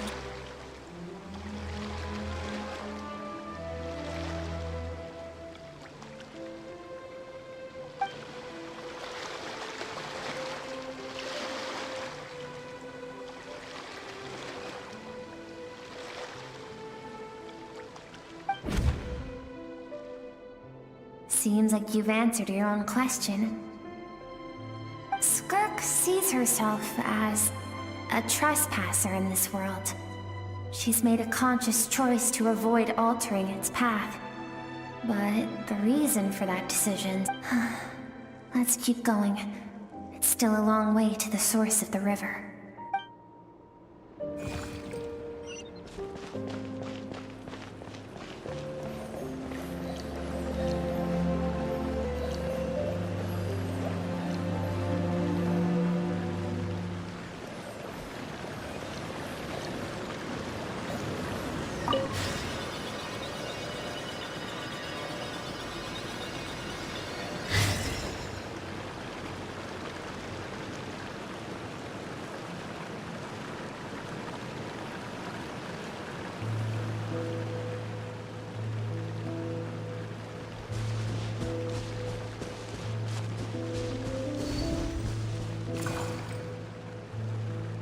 You now have what it takes to wield immense power. From this day forth, I shall teach you no more. No one can become a worthy warrior through imitation alone. I have given you fangs and claws. Now, you must learn to hunt. You wish me to travel the world beyond on my own, Master? Indeed. Make new friends. Embark on your own journey. And piece together a new future from the shattered remnants of your past. We will still have contact through the abyss. But know this. One day, I will take the life you worked so hard to rebuild and reduce it to ashes. Just like the fire that haunts your mind. Why would you do that? I have told you before. Fear is the catalyst for human evolution. You have tasted loss. You have known fear so deep it can be felt in the bones. But as living beings, we all have an instinct to detach from that which harms us. And thus pain dampens over time, and the acrid taste of fear becomes but a distant memory. Yet now, I have bestowed upon you the gift of fear eternal. It will drown you in the nightmare of your childhood.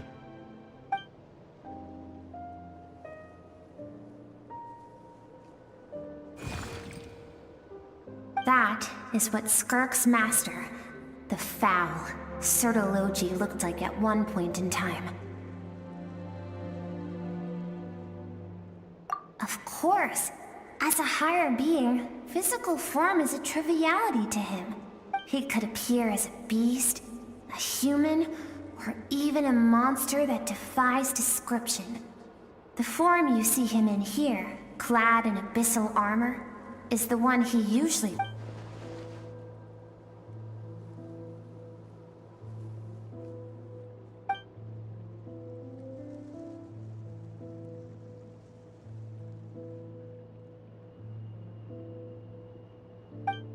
For certain reasons, I need to bridge the power gap between me and my master as quickly as possible. But first, I need to do that, I need to follow in his footsteps. Walk the path he once walked.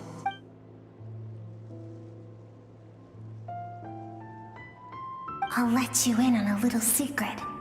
The real Sertology is terrifying. The scope of his power is impossible to understand until you experience it firsthand. It is absolute. Shall we keep going? Let's see.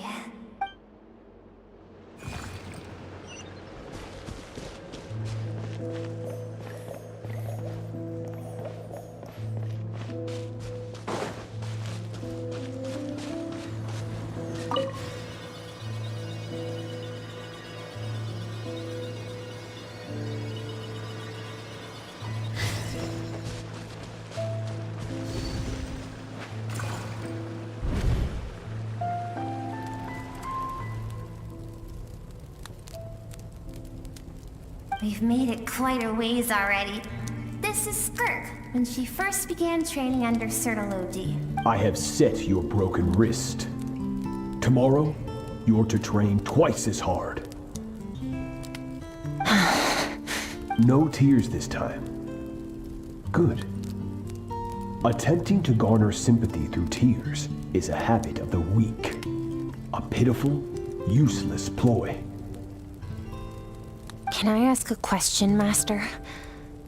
Why did you save me? I keep thinking, maybe it would be better if I had died. I wouldn't be haunted by that fire all the time. I wouldn't have to go on like this. I saved you because I have a plan for you.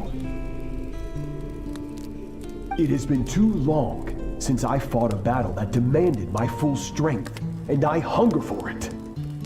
Every so-called genius and prodigy I have faced has crumbled like sand underfoot. Before me, even fate bends the knee. So, I will teach you everything I know. Train you by whatever means necessary, in the hope that one day, you might surprise me. But I don't want to draw my sword against you, Master. What you want matters little. Among the boundless sea of stars, the cries of the weak are but faint murmurs that disappear into the void. You of all people know that well. Yes, Master. From that day forward, all she knew was grueling training, emptiness, and fatigue. After some time, her talent bloomed, and she gained control over her emotions, like her master. It was not that human emotion disappeared from her heart, but that reason came to dictate all she was allowed to feel. I suppose it was at this point that she became the Skirk you know today.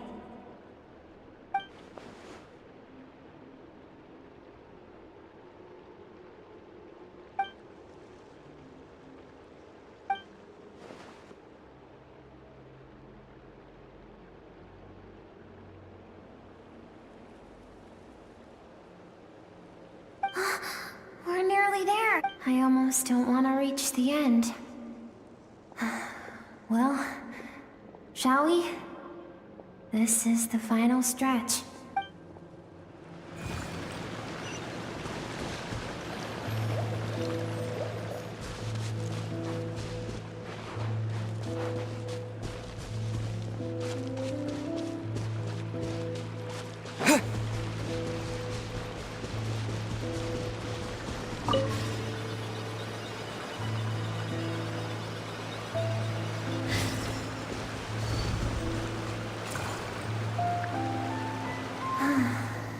These are Skirk's happiest memories.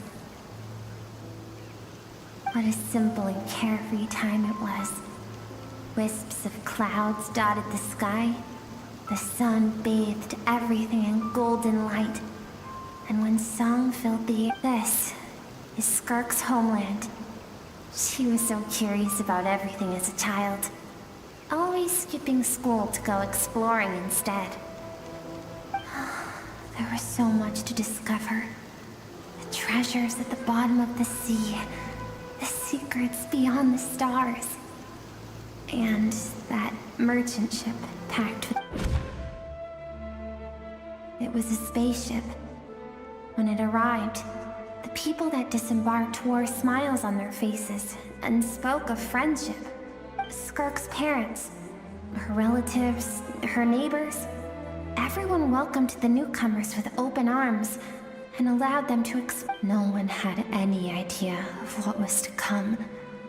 Several months later, an army of unknown origin arrived without warning and carried out a ruthless campaign to destroy everything. Skirk had skipped school that day, like so many times before, so she was not caught in the immediate wave of destruction. But when she came home that day, only fire and ruin awaited her.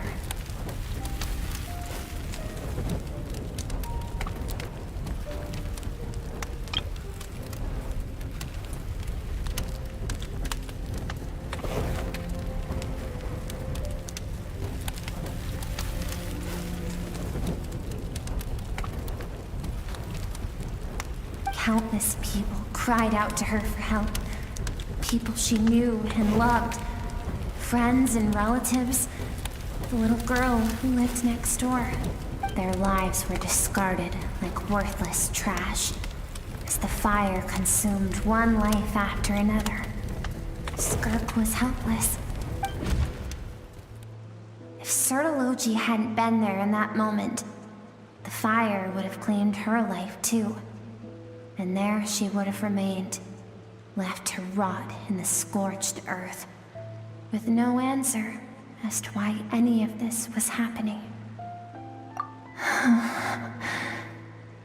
Because she and her people were seen as a threat.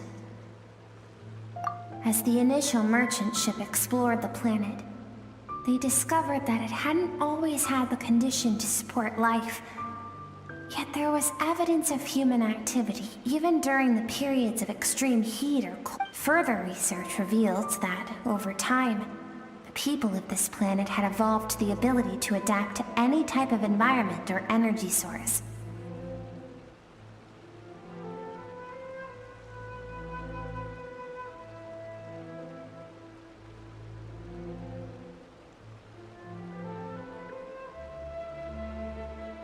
For that reason, the outsiders viewed them as a potential threat and decided to eliminate them before the threat could rear its head.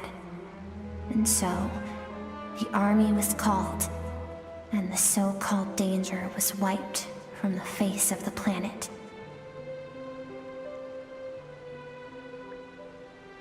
Senseless, isn't it? deemed a threat because of a gift they didn't even know they had. Perhaps it was their own innocence and kindness that doomed them. But in the end, that was lost to the blaze as well. If those with power get to decide good and evil, then all you can trust in is the sword in your hand. And so, before death could claim her, she ran. She ran and never stopped. No one wants to relive their most painful moments. Well, that brings us to the end of the story. This is as far as we can go. Skirka's waiting over there. Let's go to her. It's time to fulfill my purpose. And my greatest wish over all these years.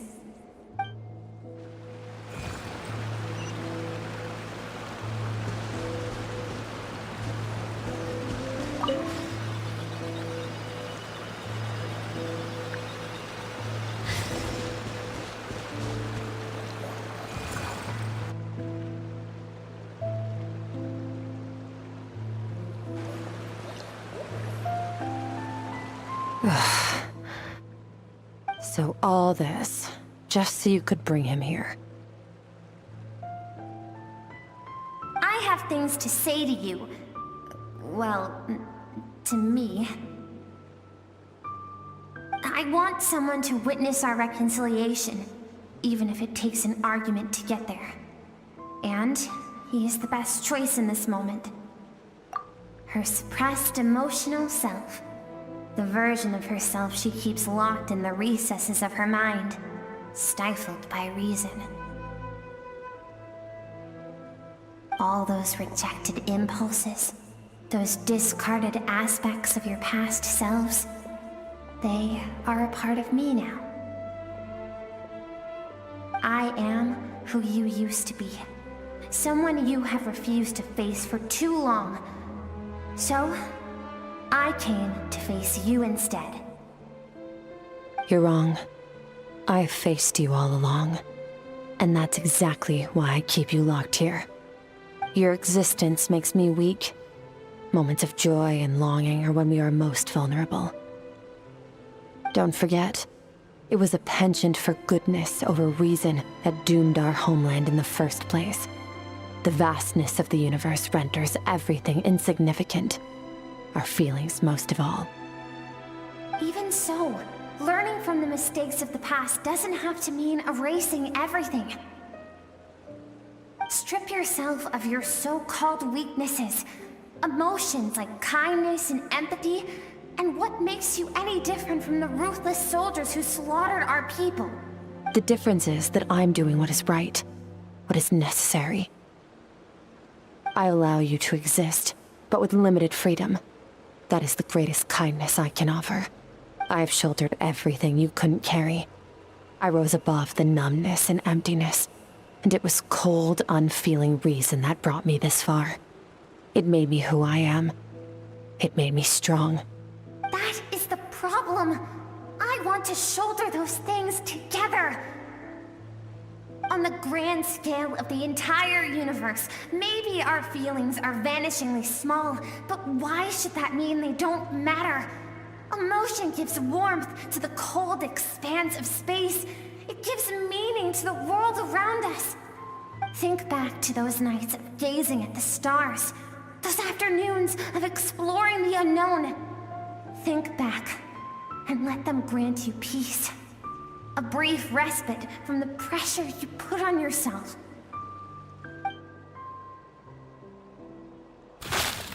That isn't what we need. It's exactly what we need. Aren't you curious about why recovering your strength has taken longer than normal this time? Finally, you get to the important part. That is the only answer I came here to find. Then look around. Look at your inner world. You cast aside your dreams and curiosity, and in doing so, you lost your original motivation. You severed all connection to who you used to be, so you can no longer draw strength from your past. Now, the only things driving you forward are fear and survivor's guilt. But these cannot take you far enough. And so, this river, the source of your strength, grows more polluted by the day.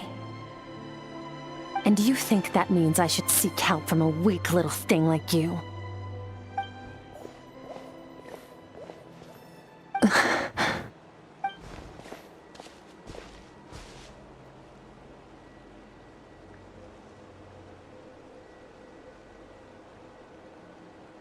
Thank you for saying that. I knew bringing you here would be the right choice. To be honest, I'm not here to argue with you. This isn't about who's right or wrong. And in fact, I agree that in order to make it through the wake of that tragedy, we had to distance ourselves from the pain through reason over emotion. But what is right at one point in time isn't always right forever. I know you will never forget that fire. I know the fact that you were the sole survivor fills you with guilt. And I know that among the voices that haunt you, mine is there too. Because deep down, you know that you didn't turn out to be the person you wanted to be. All those unfulfilled hopes are like knives to the heart. And I don't want you to hurt anymore. So even if you can't accept me, I hope, at least, that you can let go. I keep thinking, maybe it would be better if I had died.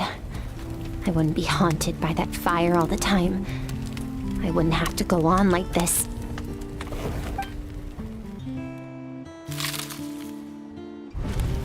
Your dad and I, we're not afraid to stare death in the face, but we need you to survive.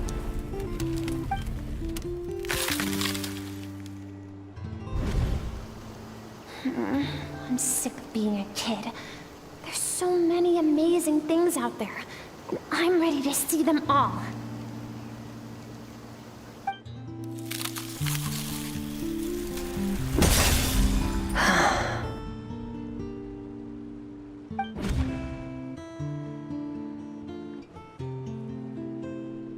I remember. There was a song Mom and Dad always sang when we went out to fetch dancing water. The sand along your path is begging for your song and movement. Will you carry this burden with you on your journey?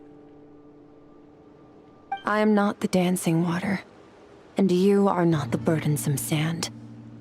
But if this is your wish, then I will carry you with me until the end.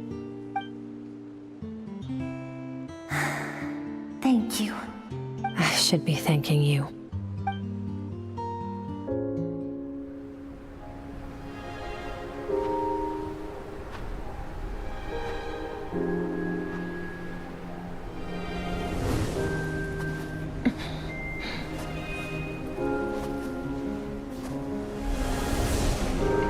Run, Skirk, run! Remember, leave no one alive! Heed my words, Skirk. Let fear take root in your soul.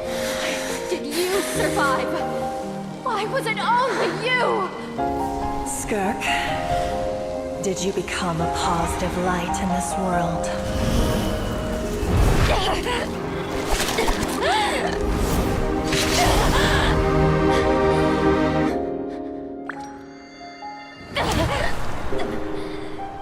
Hey, this doesn't have to be the end.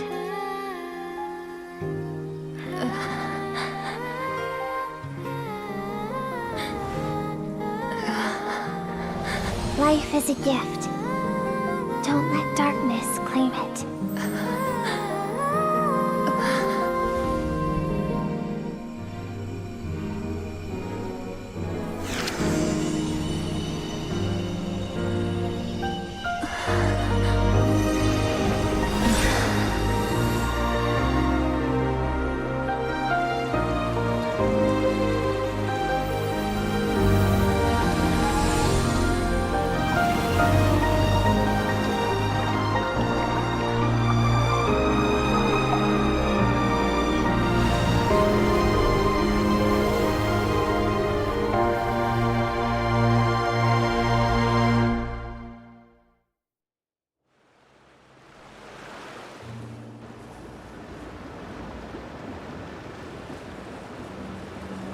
So, you saw my memories then. I once asked my master if survival of the strongest was the law of the universe.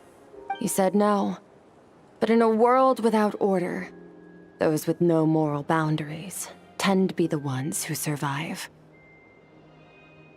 That's why, after hearing his answer, an idea came to mind. An idea that, one day, I would create a new world order. One in which there would never be another tragedy like that fire. One in which power was not the law of the land. But that means I must defeat him. Because my master, Sertologi, is, at the core, a defier of all rules and order. Yes, and not just because of the gap in our abilities, but also because I have no reason to see him as an enemy. Although his decision to train me was not made out of kindness, he did everything a master should. He saved my life, taught me the sword and the principles of strength. And for that, I respect him. I know, and it's not something I want. But Master never goes back on his word. I have to treat everything he says as a promise. He's no longer into that. But he sends me messages through the abyss every now and then. Most of them are simple greetings, or an answer to one of my questions. Every time I hear from him, my heart skips a beat. And I wonder if this is the moment where he'll finally appear before me and tear down everything I've built to pieces. Maybe that means I do live in eternal fear, just like he said. Yes, I respect him, but I'm also afraid of him. And for that reason, the pursuit of strength consumes every moment of my life. I don't know what Master has planned, but I have to be ready. Help me? Why? This isn't your fight.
Honestly, Paimon was gone for like 2 seconds and then she comes back and finds you both. You're both okay, right?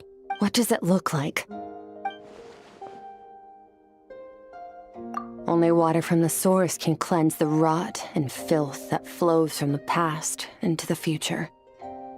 I taught you to incorporate the experiences from your journey into how you fight.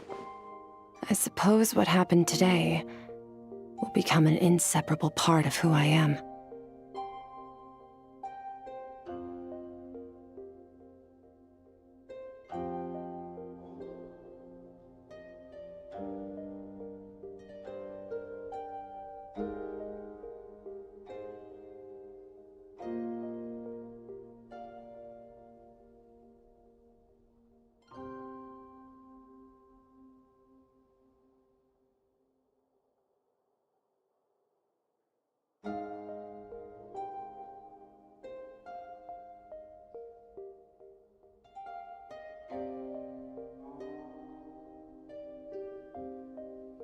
Okay, so Paimon feels like she's missing some important context.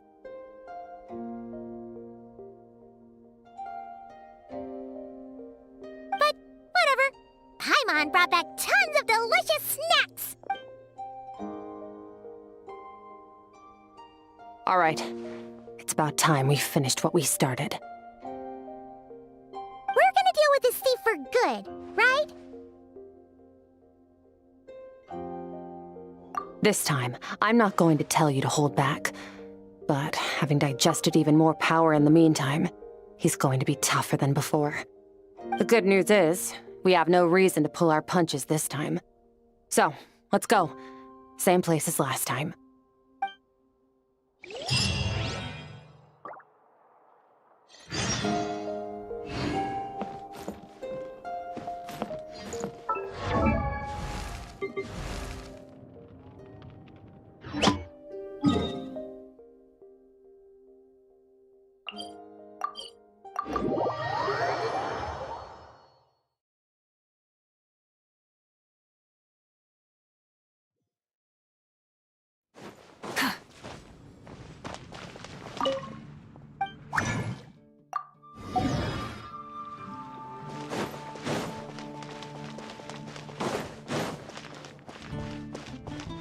Add Astra.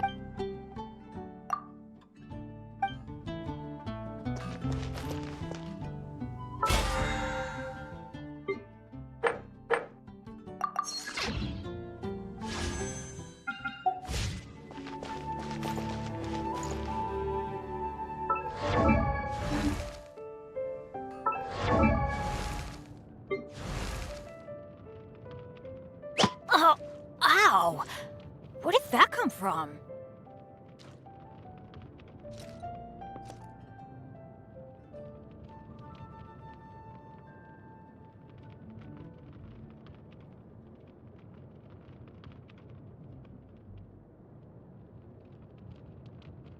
Benny's Adventure Team, assemble! Oh. Oh. Or not.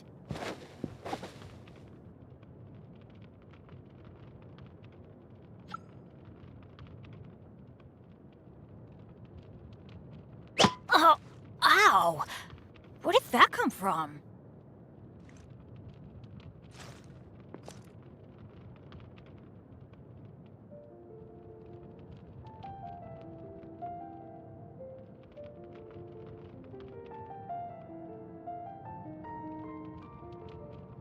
Benny's Adventure Team, assemble! Oh. Oh. Or not.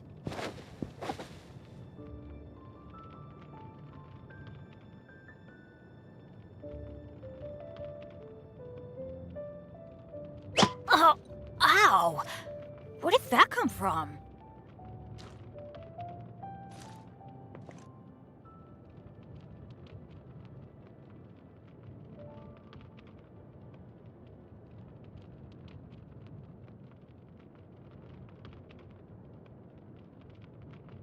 Benny's Adventure Team, assemble! Oh. Oh. Or not.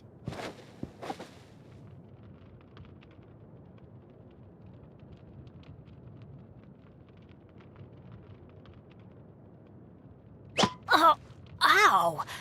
Where did that come from?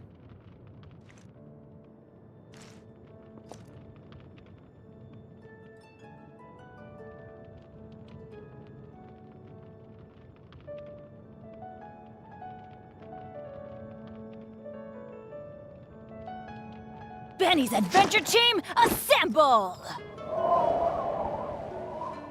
Or not.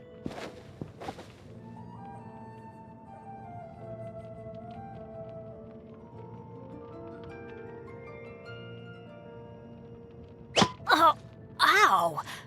Where did that come from?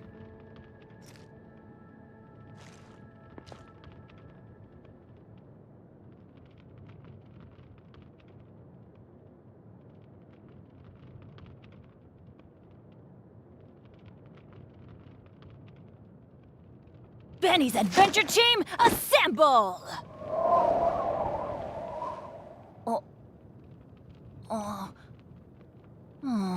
Or not.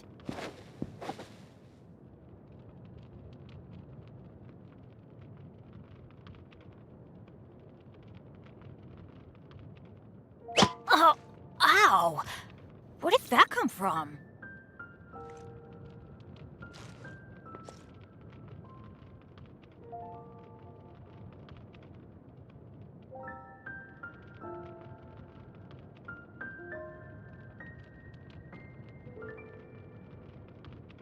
Benny's adventure team, assemble! Or not.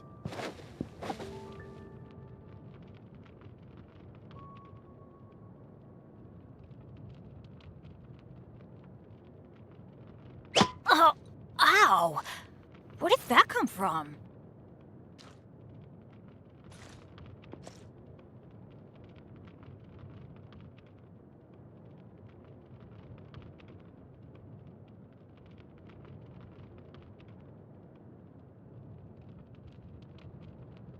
Benny's adventure team, assemble!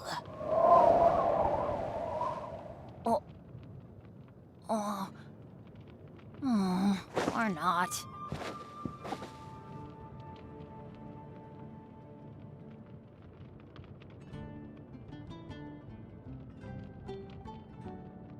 Oh, ow! Where did that come from?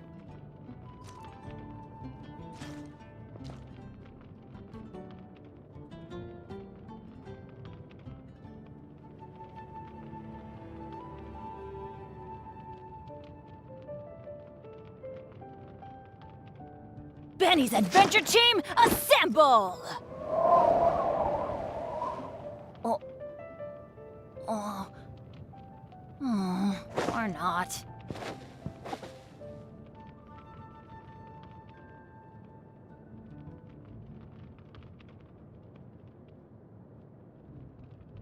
Oh, ow! Where did that come from?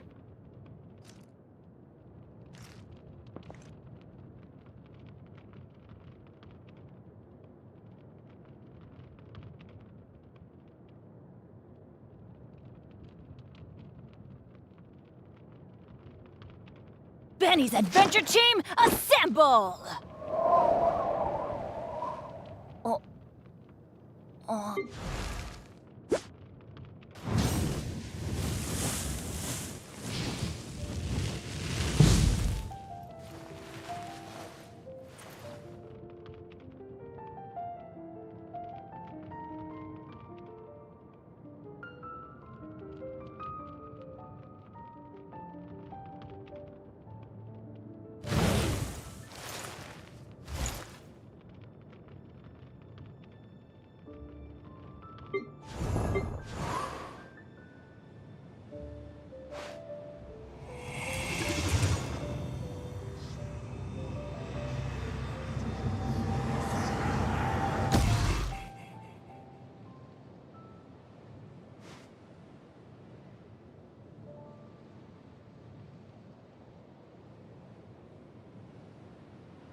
Osmanthus wine tastes the same as I remember. But where are those who share the memory?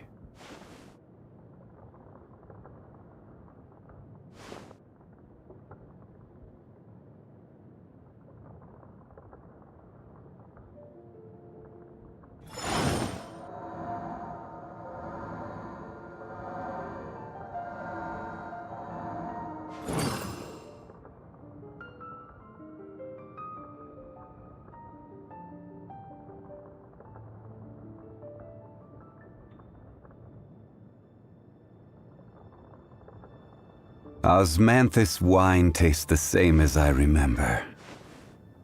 But where are those who share the memory?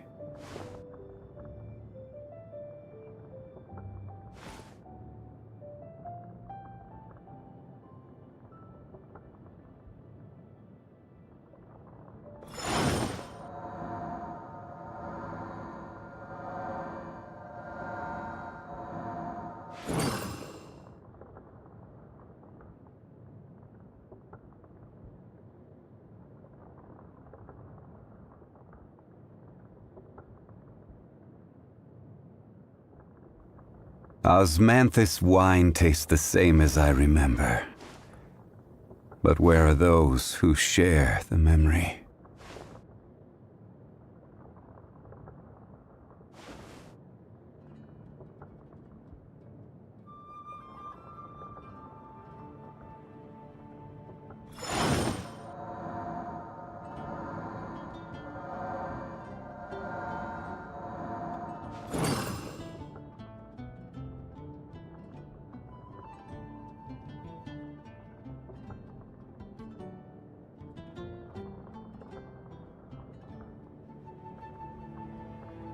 Osmanthus wine tastes the same as I remember. But where are those who share the memory?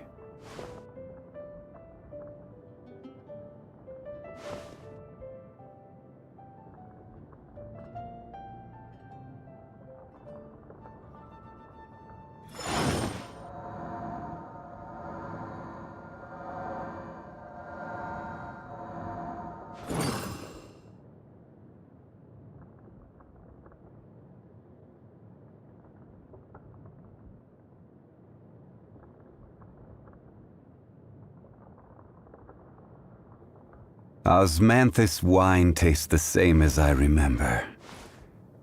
But where are those who share the memory?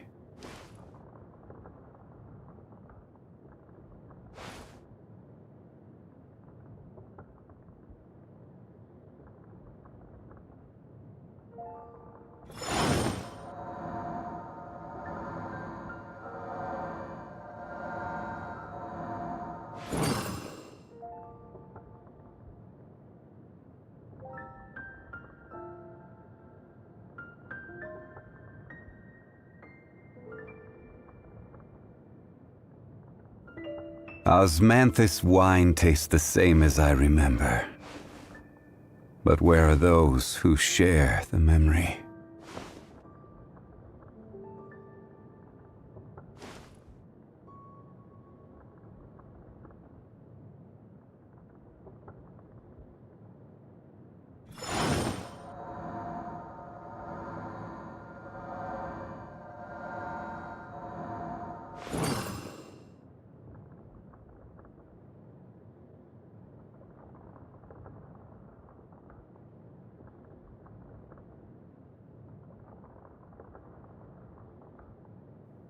Osmanthus wine tastes the same as I remember.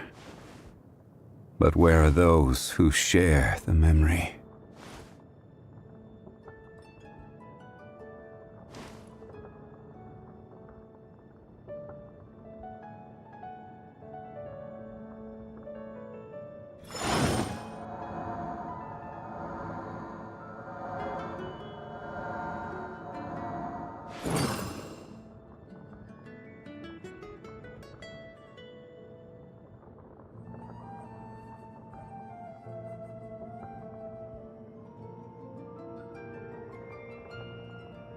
Osmanthus wine tastes the same as I remember. But where are those who share the memory?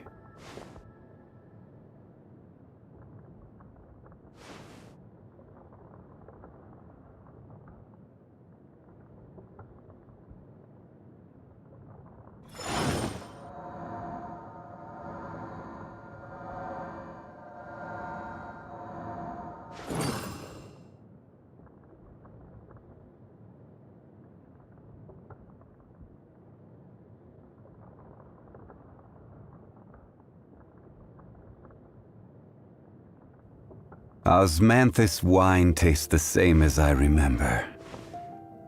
But where are those who share the memory?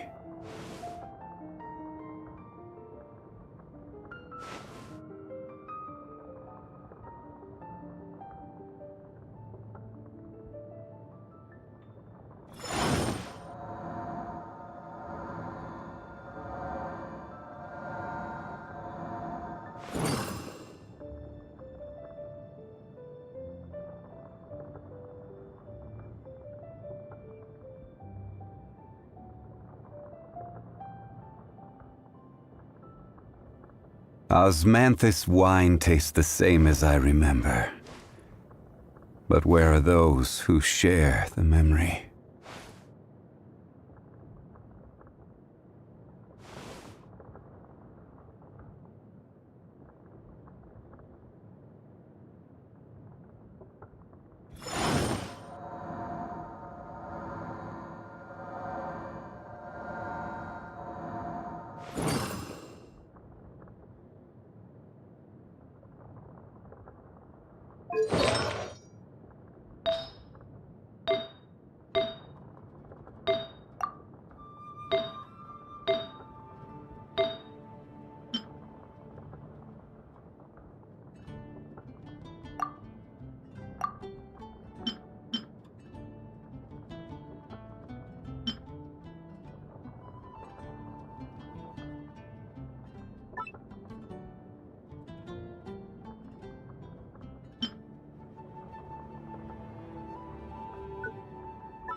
Osmanthus wine tastes the same as I remember.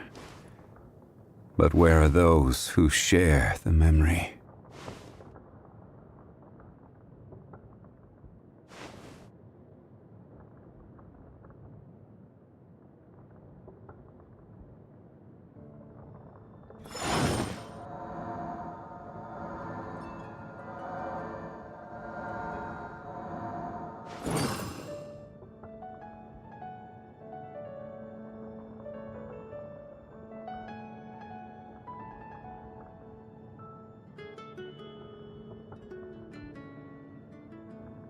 Osmanthus wine tastes the same as I remember.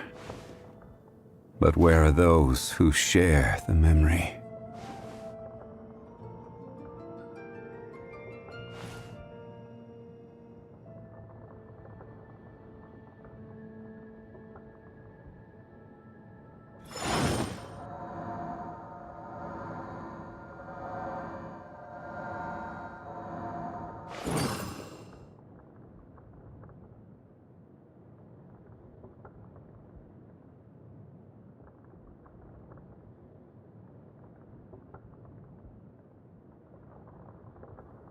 Osmanthus wine tastes the same as I remember.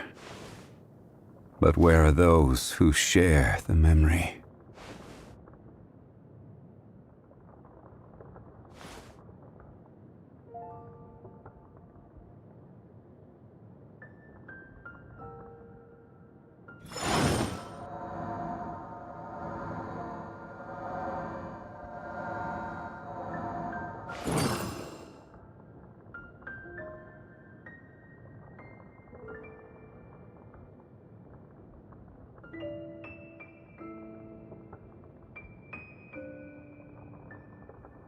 Osmanthus wine tastes the same as I remember. But where are those who share the memory?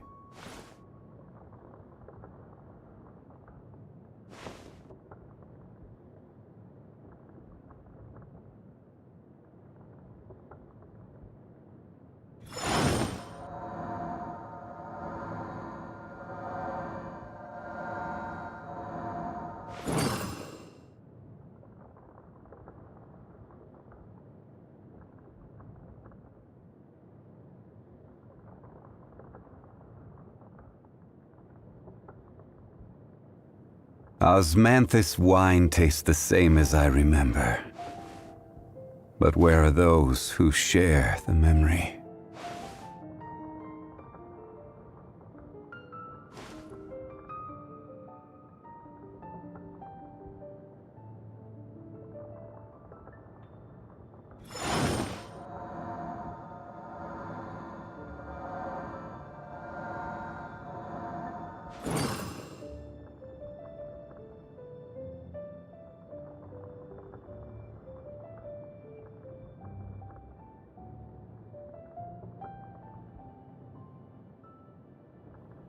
Osmanthus wine tastes the same as I remember. But where are those who share the memory?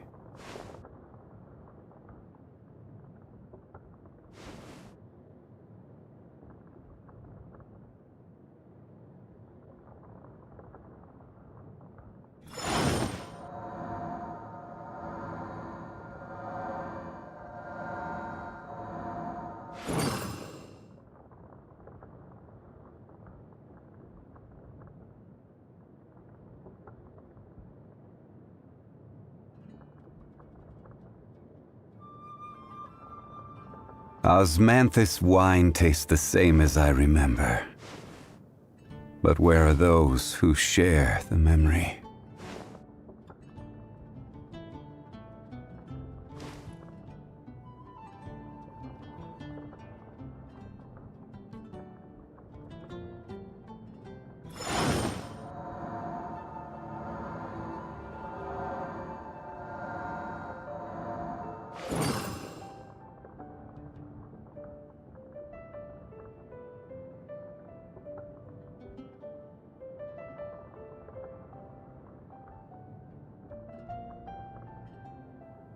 Osmanthus wine tastes the same as I remember. But where are those who share the memory?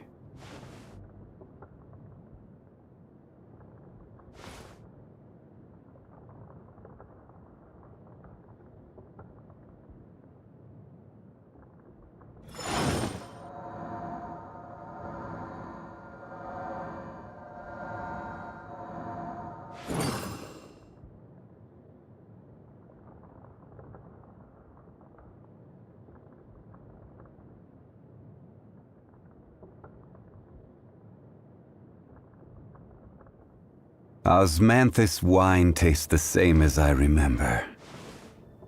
But where are those who share the memory?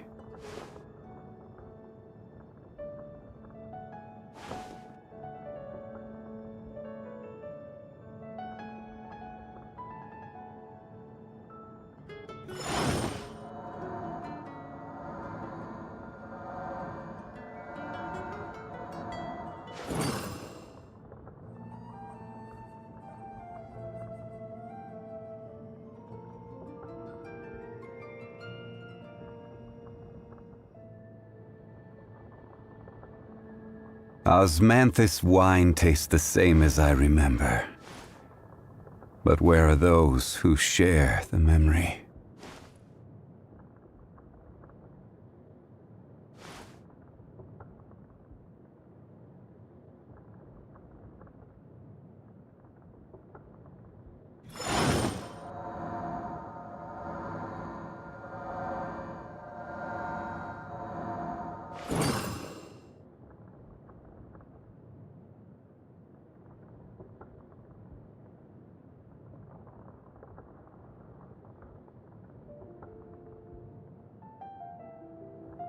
Osmanthus wine tastes the same as I remember.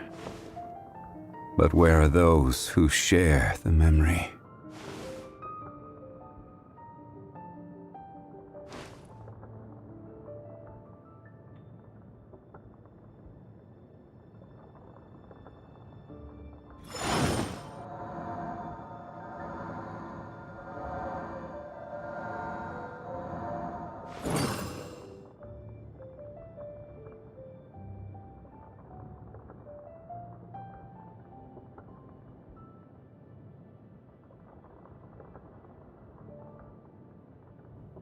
Osmanthus wine tastes the same as I remember. But where are those who share the memory?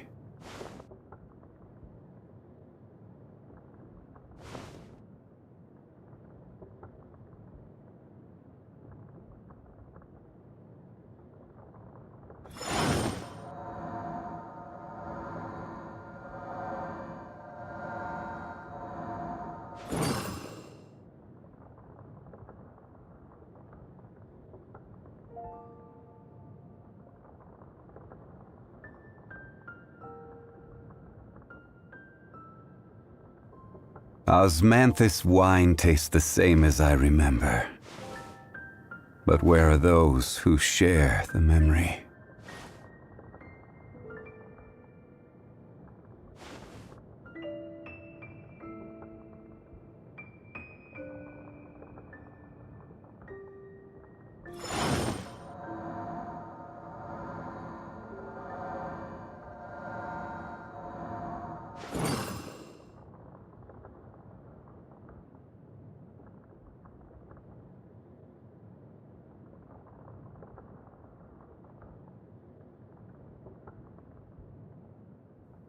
Osmanthus wine tastes the same as I remember. But where are those who share the memory?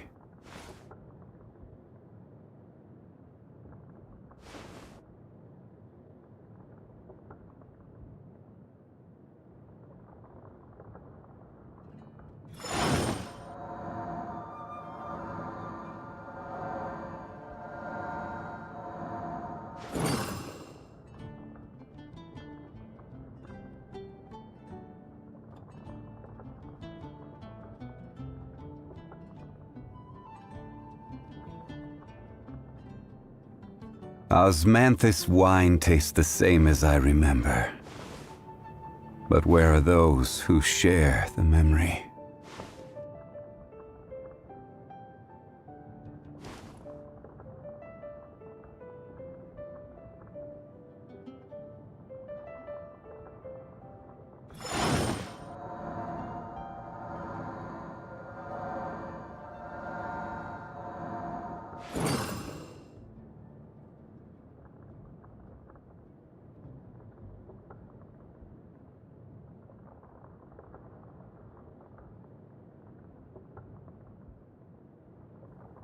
Osmanthus wine tastes the same as I remember. But where are those who share the memory?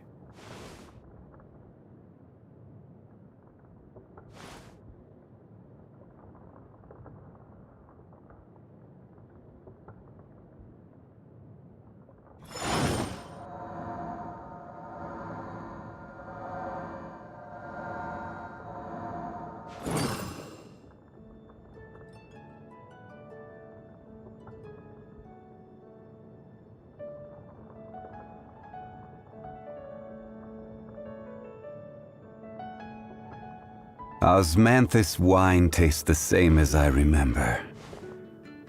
But where are those who share the memory?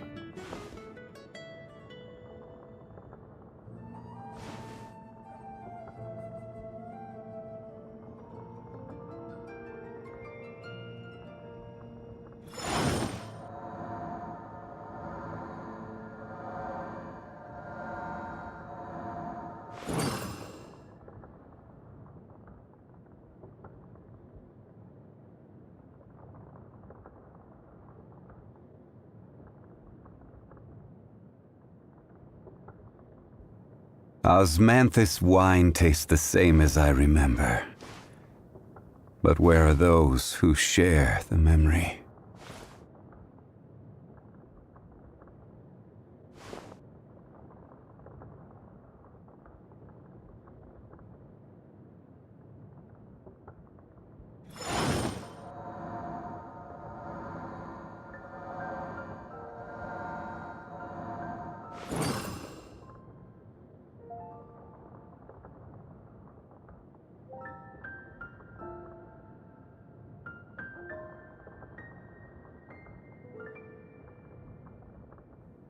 Osmanthus wine tastes the same as I remember.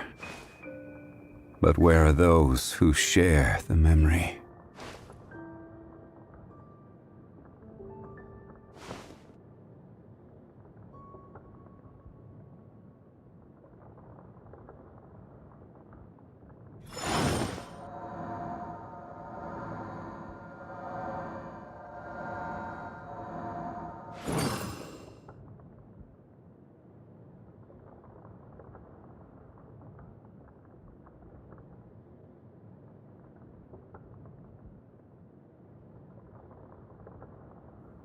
Osmanthus wine tastes the same as I remember.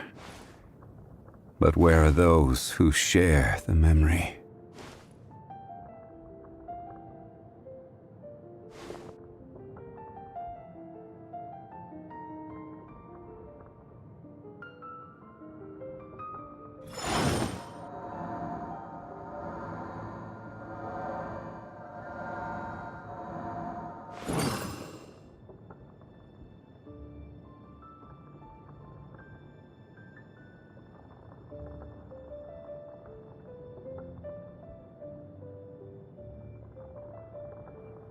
Osmanthus wine tastes the same as I remember. But where are those who share the memory?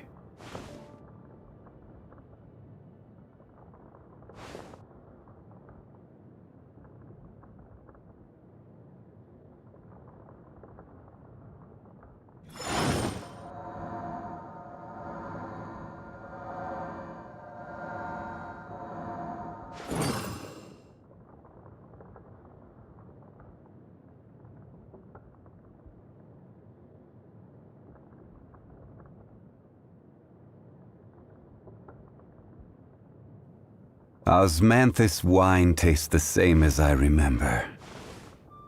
But where are those who share the memory?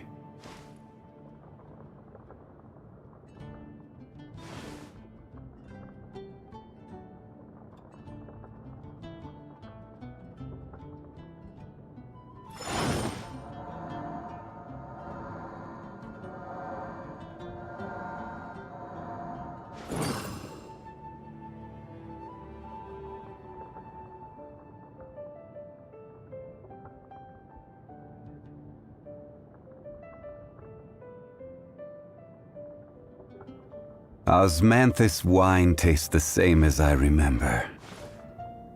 But where are those who share the memory?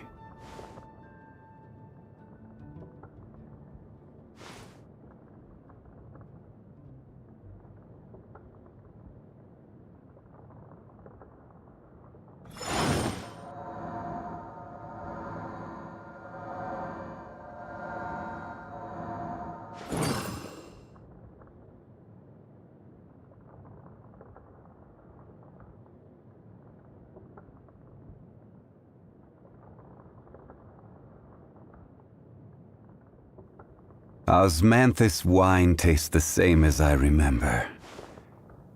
But where are those who share the memory?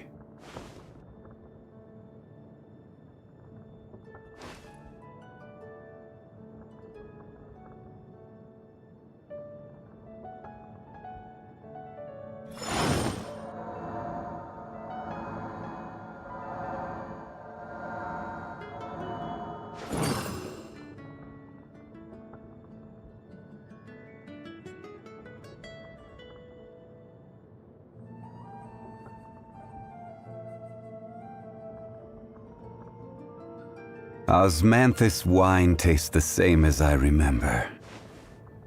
But where are those who share the memory?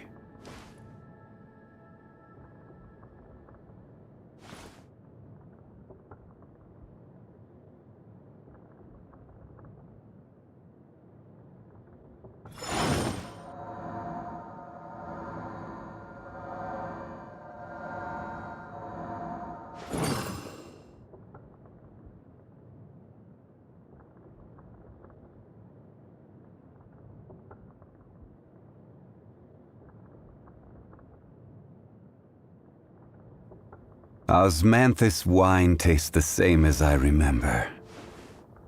But where are those who share the memory?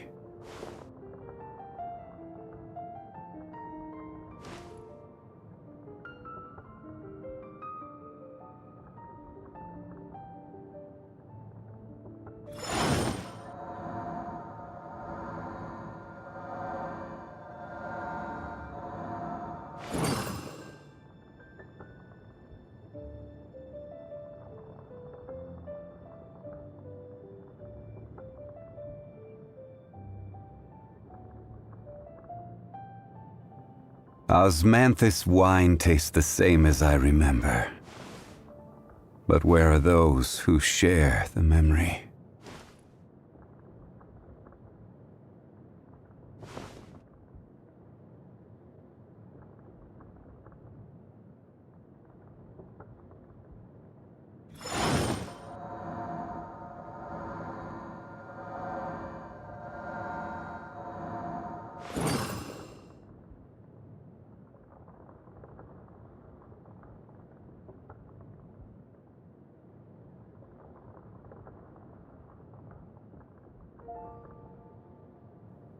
Osmanthus wine tastes the same as I remember.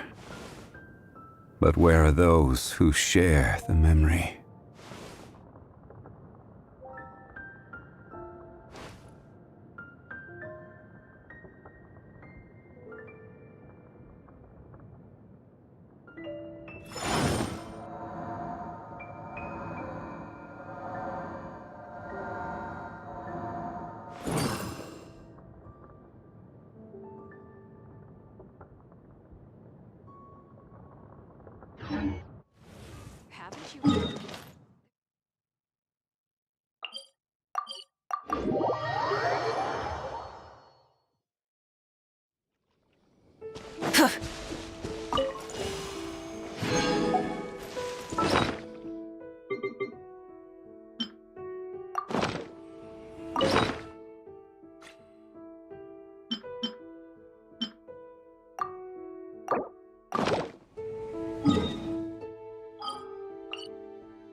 Try and stop me!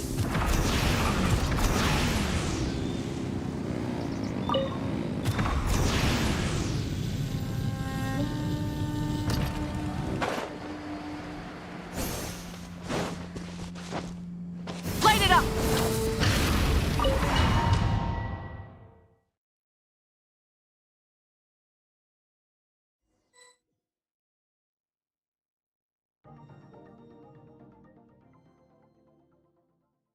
The fog is gone!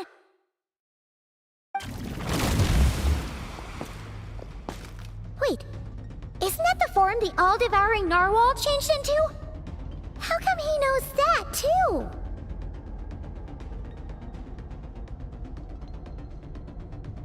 Really? So, you're telling Paimon that giant whale and this guy can both turn into the fowl? How does that work? It's a subconscious instinct. Any intelligent being who longs for his level of strength is bound to mimic his appearance. It's a natural response after encountering someone as powerful as Master. To them, he represents ultimate power. We know the person before us has encountered Master, and we know he stole a portion of my power. So it's not surprising. Okay. Oh, the closer Paimon looks, the more Nervalette isn't here this time, so it's up to us. He won't have the nerve to steal again after we're done with him.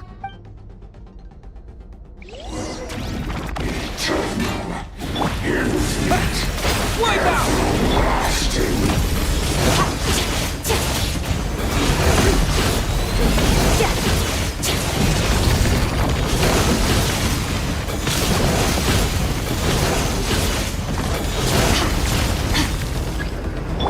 Haven't forgotten your training, I hope.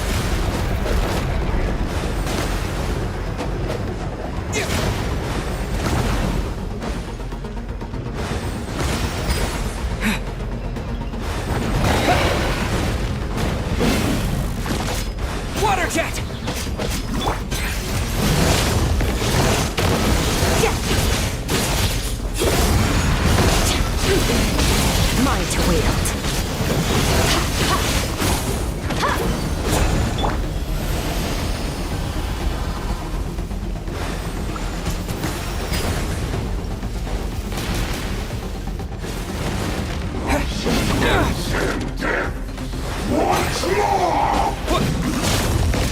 Go! Go! Bombs away! Go! Annihilate!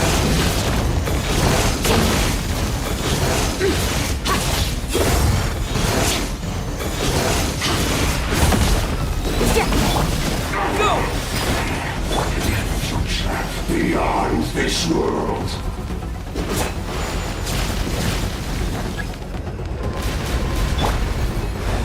Go!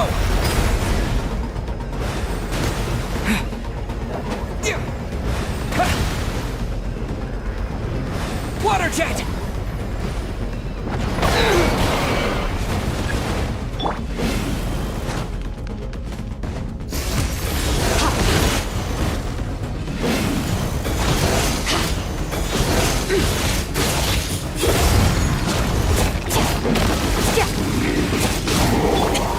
Water jet! Wipe out!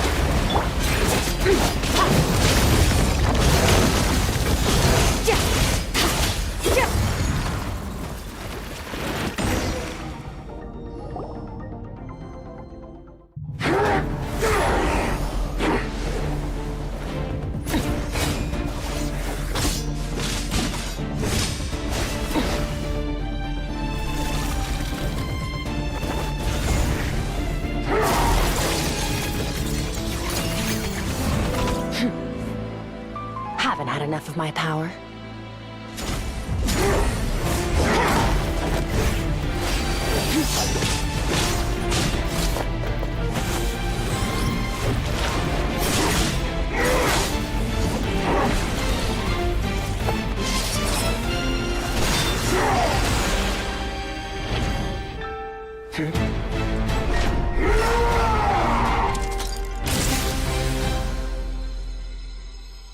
Well then, let's see how much more of this power you can handle.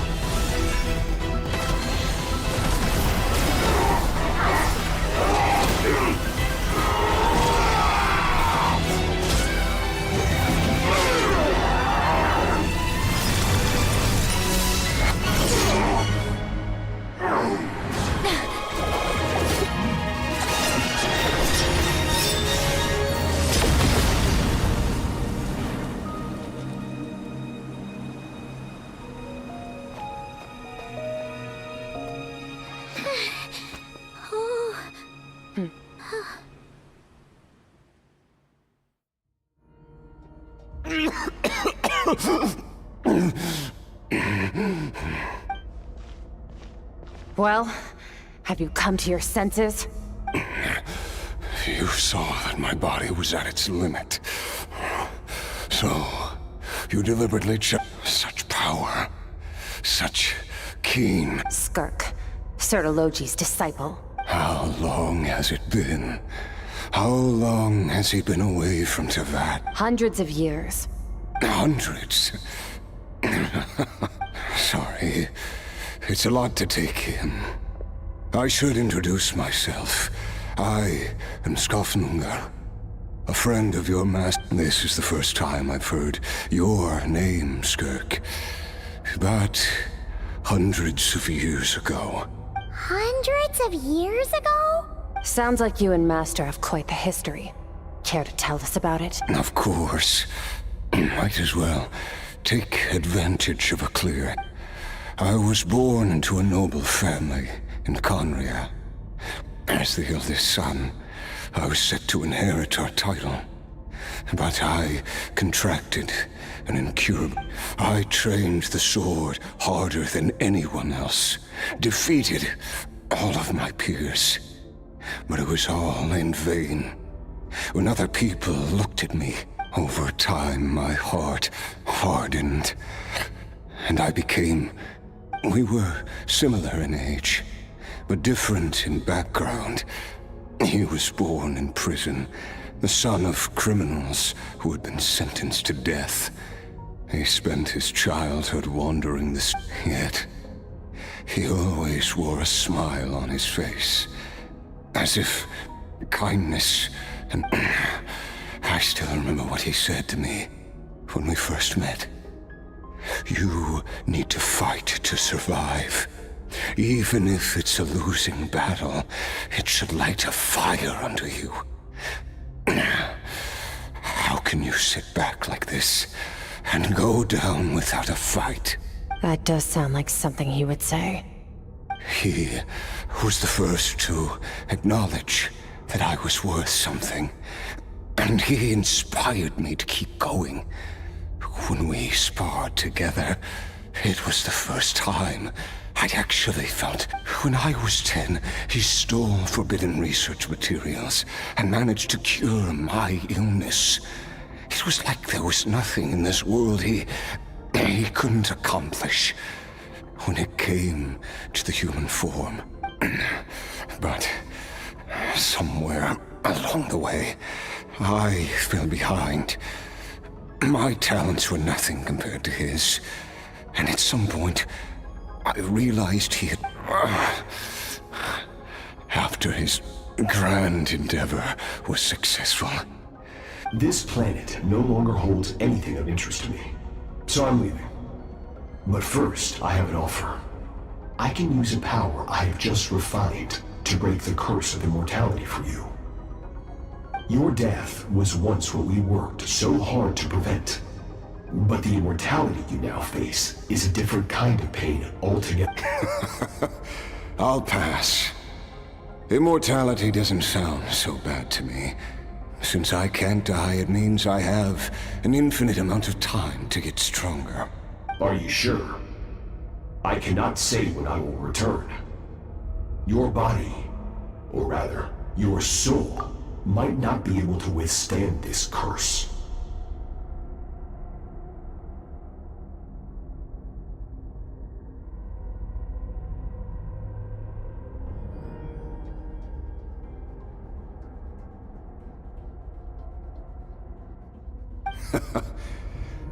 All I can do is try. After all, a wise man once told me, people need to fight for their own survival. Wise indeed. Nevertheless, if you grow weary of the pain of immortality, and wish to experience a good sparring match before you wither away, seek out my disciple. Disciple? Never thought I'd hear that word coming from... Nor I. But Vedifenir said I was destined to find a disciple out there in the universe, and bring her to Tibet. You know as well as I, Vedifenir's prophecies are never wrong. Well, now I'm curious about who this... All Vedifenir said was that one day, the stars shall bow in her honor. Sounds pretty impressive. Of course. Only the most outstanding people would have the right to become my disciple. Still self-assured as ever. I'll be leaving then. Oh, and if you are serious about getting stronger, I left you a little gift in the primordial sea. As I've said before, walk whatever path you want. Freedom means even the wicked get to make their own choices.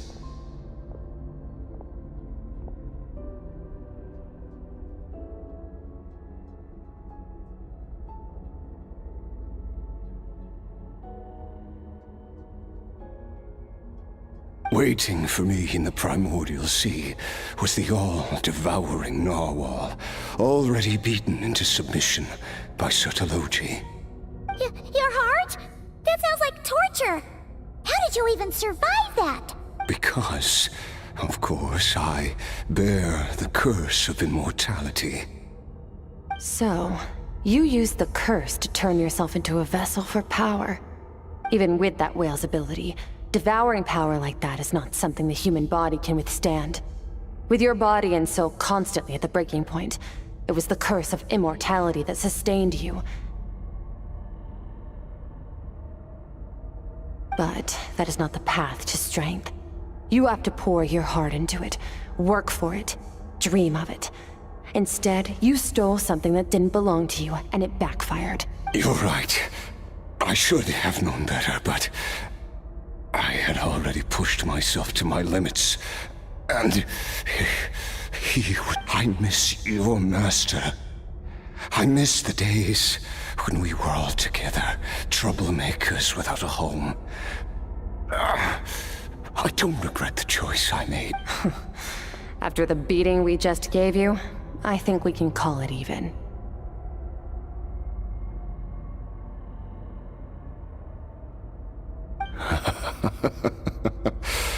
You're Sertologi's disciple.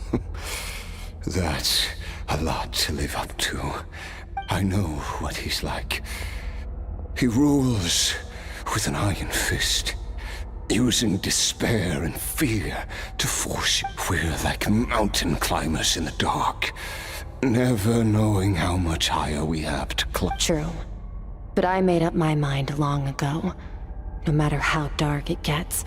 Besides, after hearing your story, I suspect what Master really wants is not a battle that demands his full strength, but rather... Oh? Since you're his friend, you must have some things in common.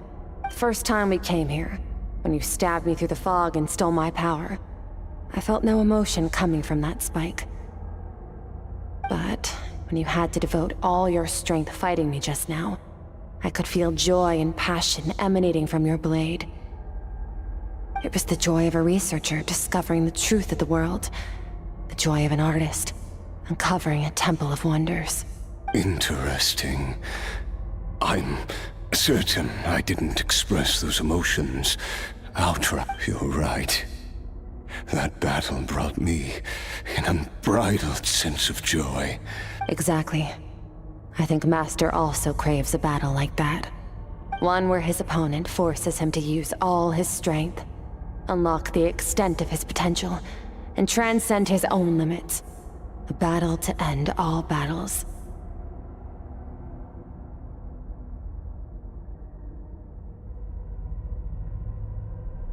After which, all can come to an end, including, perhaps, his love. For that very reason, good and evil are meaningless to him.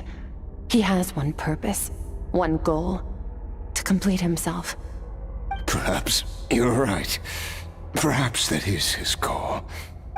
What a battle that would be. Oh, to witness such a... Are you okay? Too many different kinds of power are surging through my body.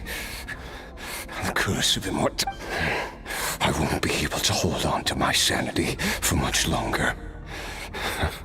Sertologi once offered to free me from this curse. Now... I can, but not through death. It's not a suitable punishment for your crime. As an alternative, I can take your consciousness, along with all the power the impurities will dissipate, and under the curse of immortality, your mind and body will regenerate. When that process is complete, you will be back, but it will be a time-consuming and painful process. The decision is yours to make. I accept. And who knows? I have faith that you'll be able to stand against him one day. If we are climbers in the dark, it appears the dawn has finally broken for me. At least, it looks like you are not... I will reach the top of this mountain, no matter what it takes. And you, Skofnungr, will be my witness at the end of all things. That's finally over. Let's get out of here. Huh! At least we don't have to make a mad dash for the exit like last time.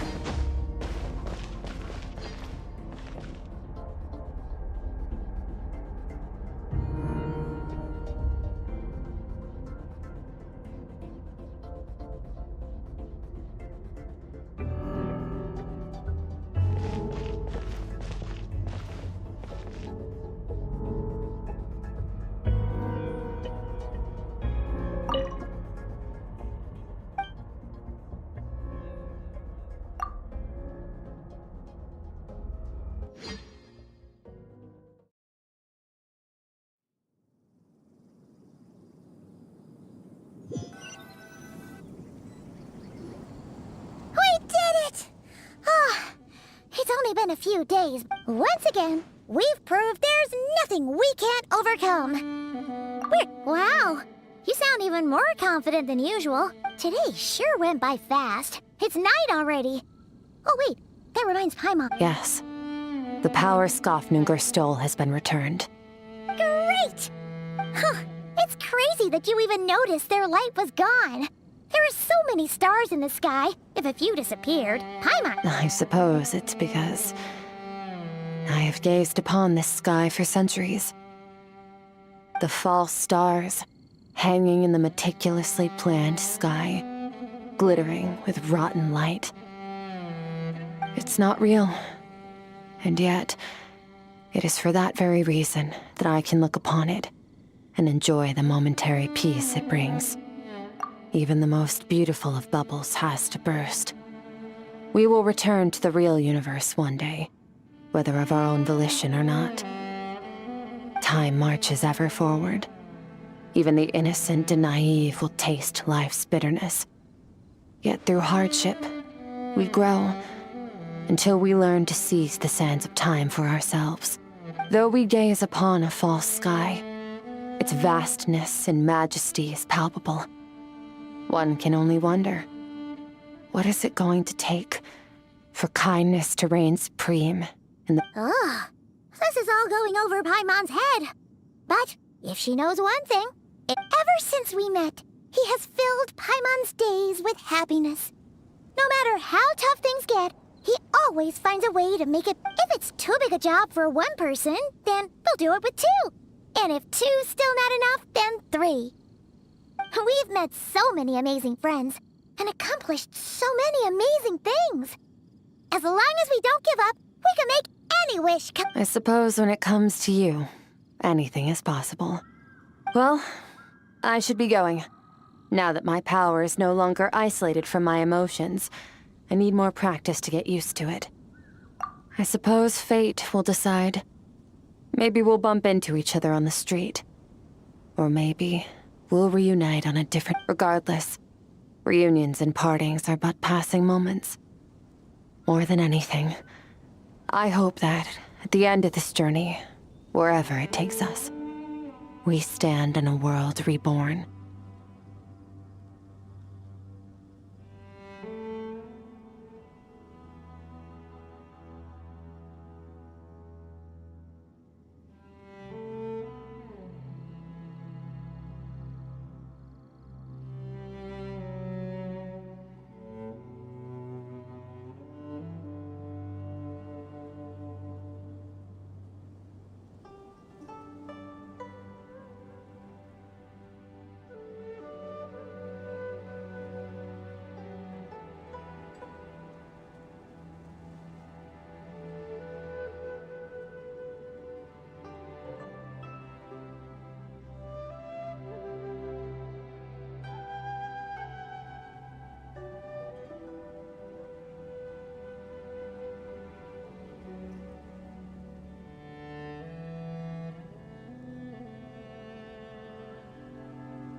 One without war, pain, or forced partings.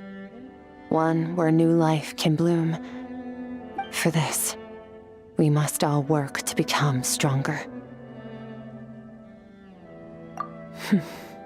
If that's what you want to call me, I won't object. Goodbye.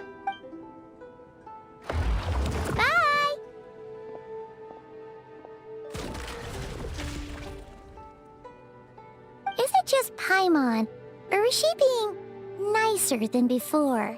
Hey, what do you think about camping here tonight? There's nothing quite like sleeping under the stars. Come tomorrow, we can continue our journey. Oh, and since Paimon treated you to that super nice meal at Wanmin restaurant, it's about time you returned the favor.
Let's light it up!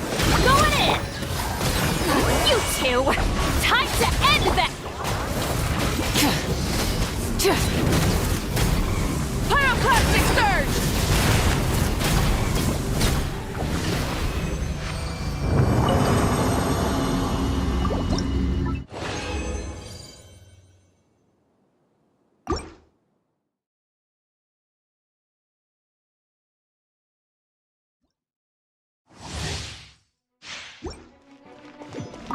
Light it up!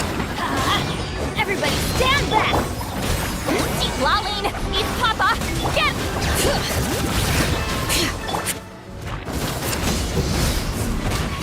Wrath from the skies!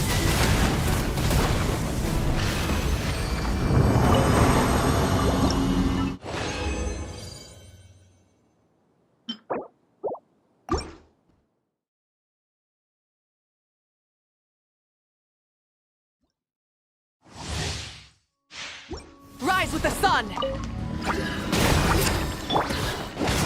Teamwork is true! Get to work! Suffer the wrath of Eve! Rev the engines! Light of the blazing sun! Ha!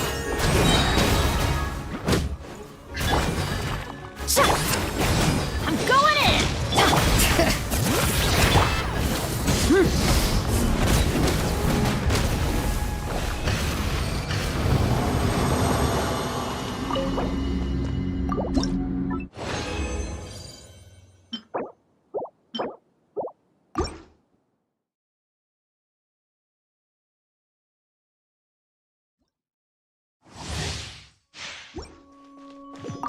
Burn it down! Bring it! Fulfill our pact! Eat Lolling! Eat Papa! Get! Let's light it up! Teamwork is dreamwork! Wrath from the skies!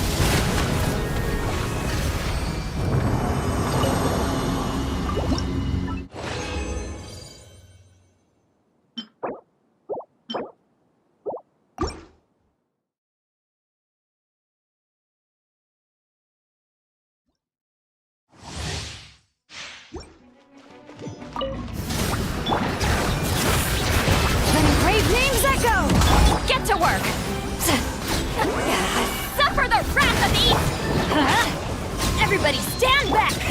Rev the engines! Pyroclastic surge!